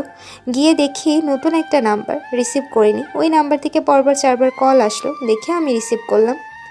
হ্যালো, কে বলছেন? আপনি কি নীলা বলছেন? জি, আপনি কে? আমাকে চিনবেন না? আপনি এক্ষুনি একবার সিটি হসপিটালে চলে আসুন। আসলে রাতুল। কি হয়েছে রাতুলের? কি কি ব্যাপার? আপনি বলছেন না কেন? কি হয়েছে রাতুলের? ও ঠিক ঠিক আছে তো? আসলে একটা অ্যাক্সিডেন্ট হয়েছে, প্লিজ আপনি চলে আসুন যত দ্রুত পারেন। লোকটা ফোন কেটে দিল, আর আমি নিজের খানকে বিশ্বাস করতে পারছিলাম না। আল্লাহ জানে রাতুল এখন কেমন আছে। আমি রিমা আর মা হাসপাতালে গেলাম। যাওয়ার পর নীরব ভাইকে ফোন দিলাম, কারণ আমরা 3জনেই মহিলা, এই একজন পুরুষের দরকার। হাসপাতালে গিয়ে ওই নাম্বারে ফোন দিতেই একটা লোক এলো। দেখে বুঝলাম লোকটা ডাক্তার। রাতুলের কথা জানতে চাইলে লোকটা বলল অপারেশন চলছে। লোকটা আরও জানালো রাতুলকে কিছু লোক খুব আহত অবস্থায় হাসপাতালে নিয়ে আসে। ভাগ্যিস ডাক্তার রাতুলের পূর্ব পরিচিত থাকায় আমার নাম্বার সংগ্রহ করতে বেশি সমস্যা হয়নি। মাথায় আঘাত পাওয়ায় তার অপারেশন করা হচ্ছে। এখন রাতুল কেমন আছে আমি জানতে চাইলে লোকটা বলল অপারেশন করার পর জ্ঞান ফিরবে, জ্ঞান ফিরলে বলা যাবে। এর আগে কিছু বলা যাচ্ছে না। চতুর্থবারের মতো রাতুলের উপর আক্রমণ করা হলো এটা, আর রাতুলকে মেরে ফেলাই তাদের উদ্দেশ্য ছিল। আমরা যাওয়ার প্রায় 2 ঘন্টা পর রাতুলের অপারেশন শেষ হলো। ততক্ষণে বাবা আর নীরব ভাই দুজনেই চলে এসেছে। ডাক্তার বলল অপারেশন সফল হয়েছে, তবে রাতুলের জ্ঞান ফিরলে বোঝা যাবে। 2 ঘন্টা পর রাতুলের জ্ঞান ফিরল। নার্স এসে বলল উনি এখন ঠিক আসছেন। নীলাকে আপনি ভেতরে যান, উনি আপনাকে ডাকছেন। খেয়াল রাখবেন উনি যেন বেশি কথা না বলেন, আর ওনাকে উত্তেজিত করবেন না বা এমন কিছু বলবেন না। আমি নিহিতকে কোলে নিয়ে ভেতরে ঢুকলাম আর রাতুলের পাশে গিয়ে বসলাম। রাতুলের মাথা ব্যান্ডেজ করা, আমি পাশে বসলাম আর নিহিতকে ওর পাশে শুয়ে দিলাম। রাতুল একটা হাত অনেক কষ্টে তুলে নিহিতের মাথায় রাখলো। রাতুলের চোখ দিয়ে পানি পড়ছে। সত্যি বলতে এই দৃশ্য দেখে আমার বুকটা ফেটে যাচ্ছে, কিন্তু রাতুলের সামনে আমায় দুর্বল হলে চলবে না, শক্ত হতে হবে। আমি রাতুলের চোখের পানি মুছিয়ে দিয়ে বললাম, কাঁদছো কেন তুমি? কিছু হয়নি তোমার, দেখবে কয়েকদিনের মাঝে একদম সুস্থ হয়ে যাবে। আমি ভেবেছিলাম আমি বুঝি আর বাঁচবো না। ভুলে এসব উল্টাপাল্টা কথা বলবে না, আর একদম কাঁদবে না। কান্নাকাটি বাদ দিয়ে দ্রুত সুস্থ হও। নিহিতের সাথে খেলতে হবে না, জানোই তো তোমাকে ছাড়া ওই একদম ভালো থাকে না। নিহিতের মা বুঝি ভালো থাকে?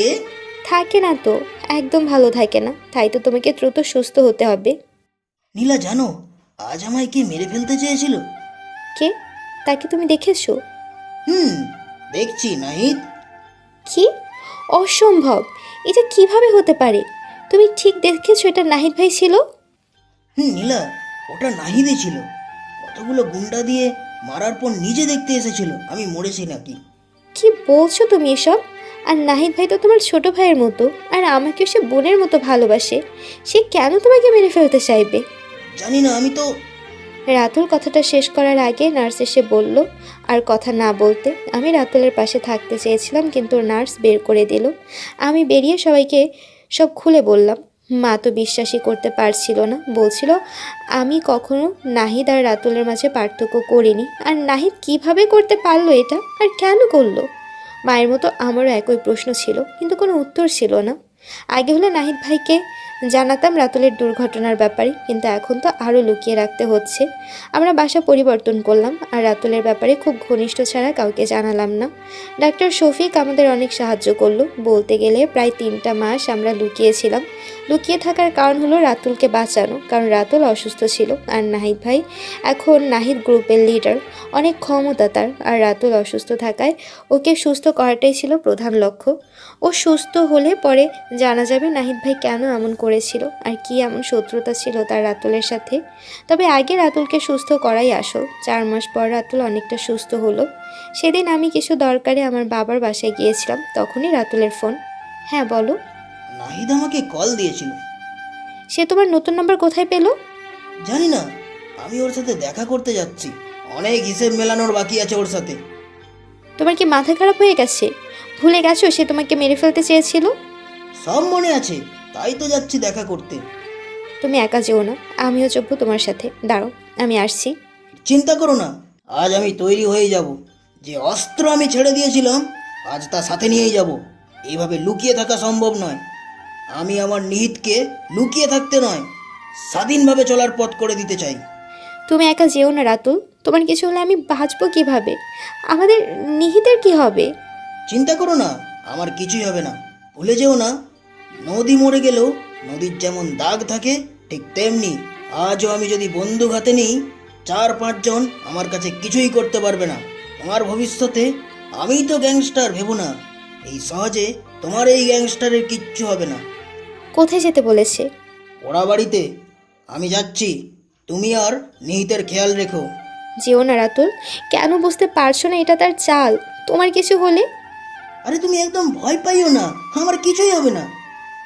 রাতুল আমার কোনো কথা না শুনেই ফোনটা কেটে দিল। নিহিতকে মার কাছে রেখে আমিও পোড়া বাড়ির দিকে রওনা হলাম। রাতুল আগে একবার বলেছিল আমায় এই বাড়ির কথা, এটা ওদের সবসময় গোপন ডেরা ছিল। আসার সময় প্রতিটা মুহূর্তে ভেবেছি নাহিদ ভাই এমন কেন করলো? নিজের বোনের মতো ভালোবাসতো আমায়, আর আমিও তো তাকে নিজের ভাইয়ের মতো থেকে বেশি ভালোবেসেছি। রাতুলের কাছেও নিজের আপন ভাইয়ের মতো ছিল, তবে কেন করলো এমন? আমি যখন পৌঁছলাম গিয়ে দেখি রাতুল আর নাহিদ ভাই দুজনের মাথায় বন্দুক ধরে রয়েছে। আমি খুব ভয় পেয়ে গেলাম। নাহিদ ভাই, দয়া করে গুলি করবেন না।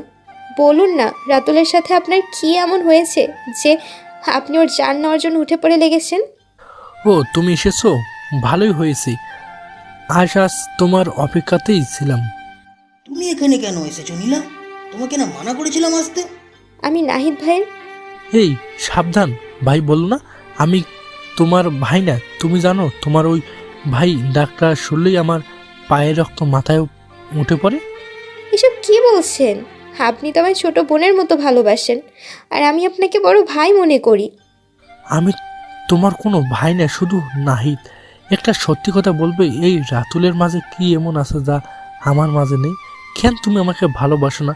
জানো আমি এই রাতুল থেকেও অনেক বেশি তোমাকে ভালোবাসি।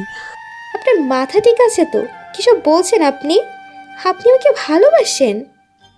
যেদিন তোমাকে প্রথম দেখেছিলাম সেদিনই তোমাকে পছন্দ করেছিলাম। তোমাকে বাঁচানোর জন্য সেই মুখে তালে এই রাতুলের নাম ব্যবহার করেছিলাম। আমি ভেবেছিলাম রাতুলের কোনো মেয়ের প্রতি আগ্রহ নেই, তাই তোমার কথা ওরে বলেও ওই কিছু করবে না। আর আমি পরে তোমাকে আমার ভালো লাগার কথা জানাবো, কিন্তু সেটাই আমার জীবনের চরম ভুল ছিল।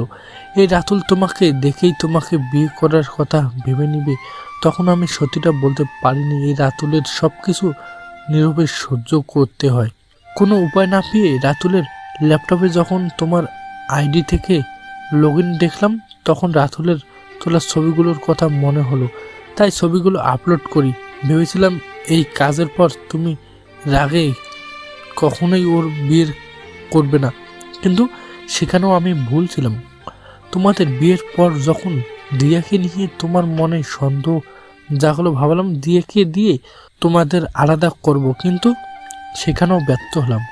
এত কিছুর পরেও আমি কিছুটা শান্তিতে ছিলাম, আশায় ছিলাম, কারণ তোমার মাঝে সম্পর্ক নেই এটা জানতাম।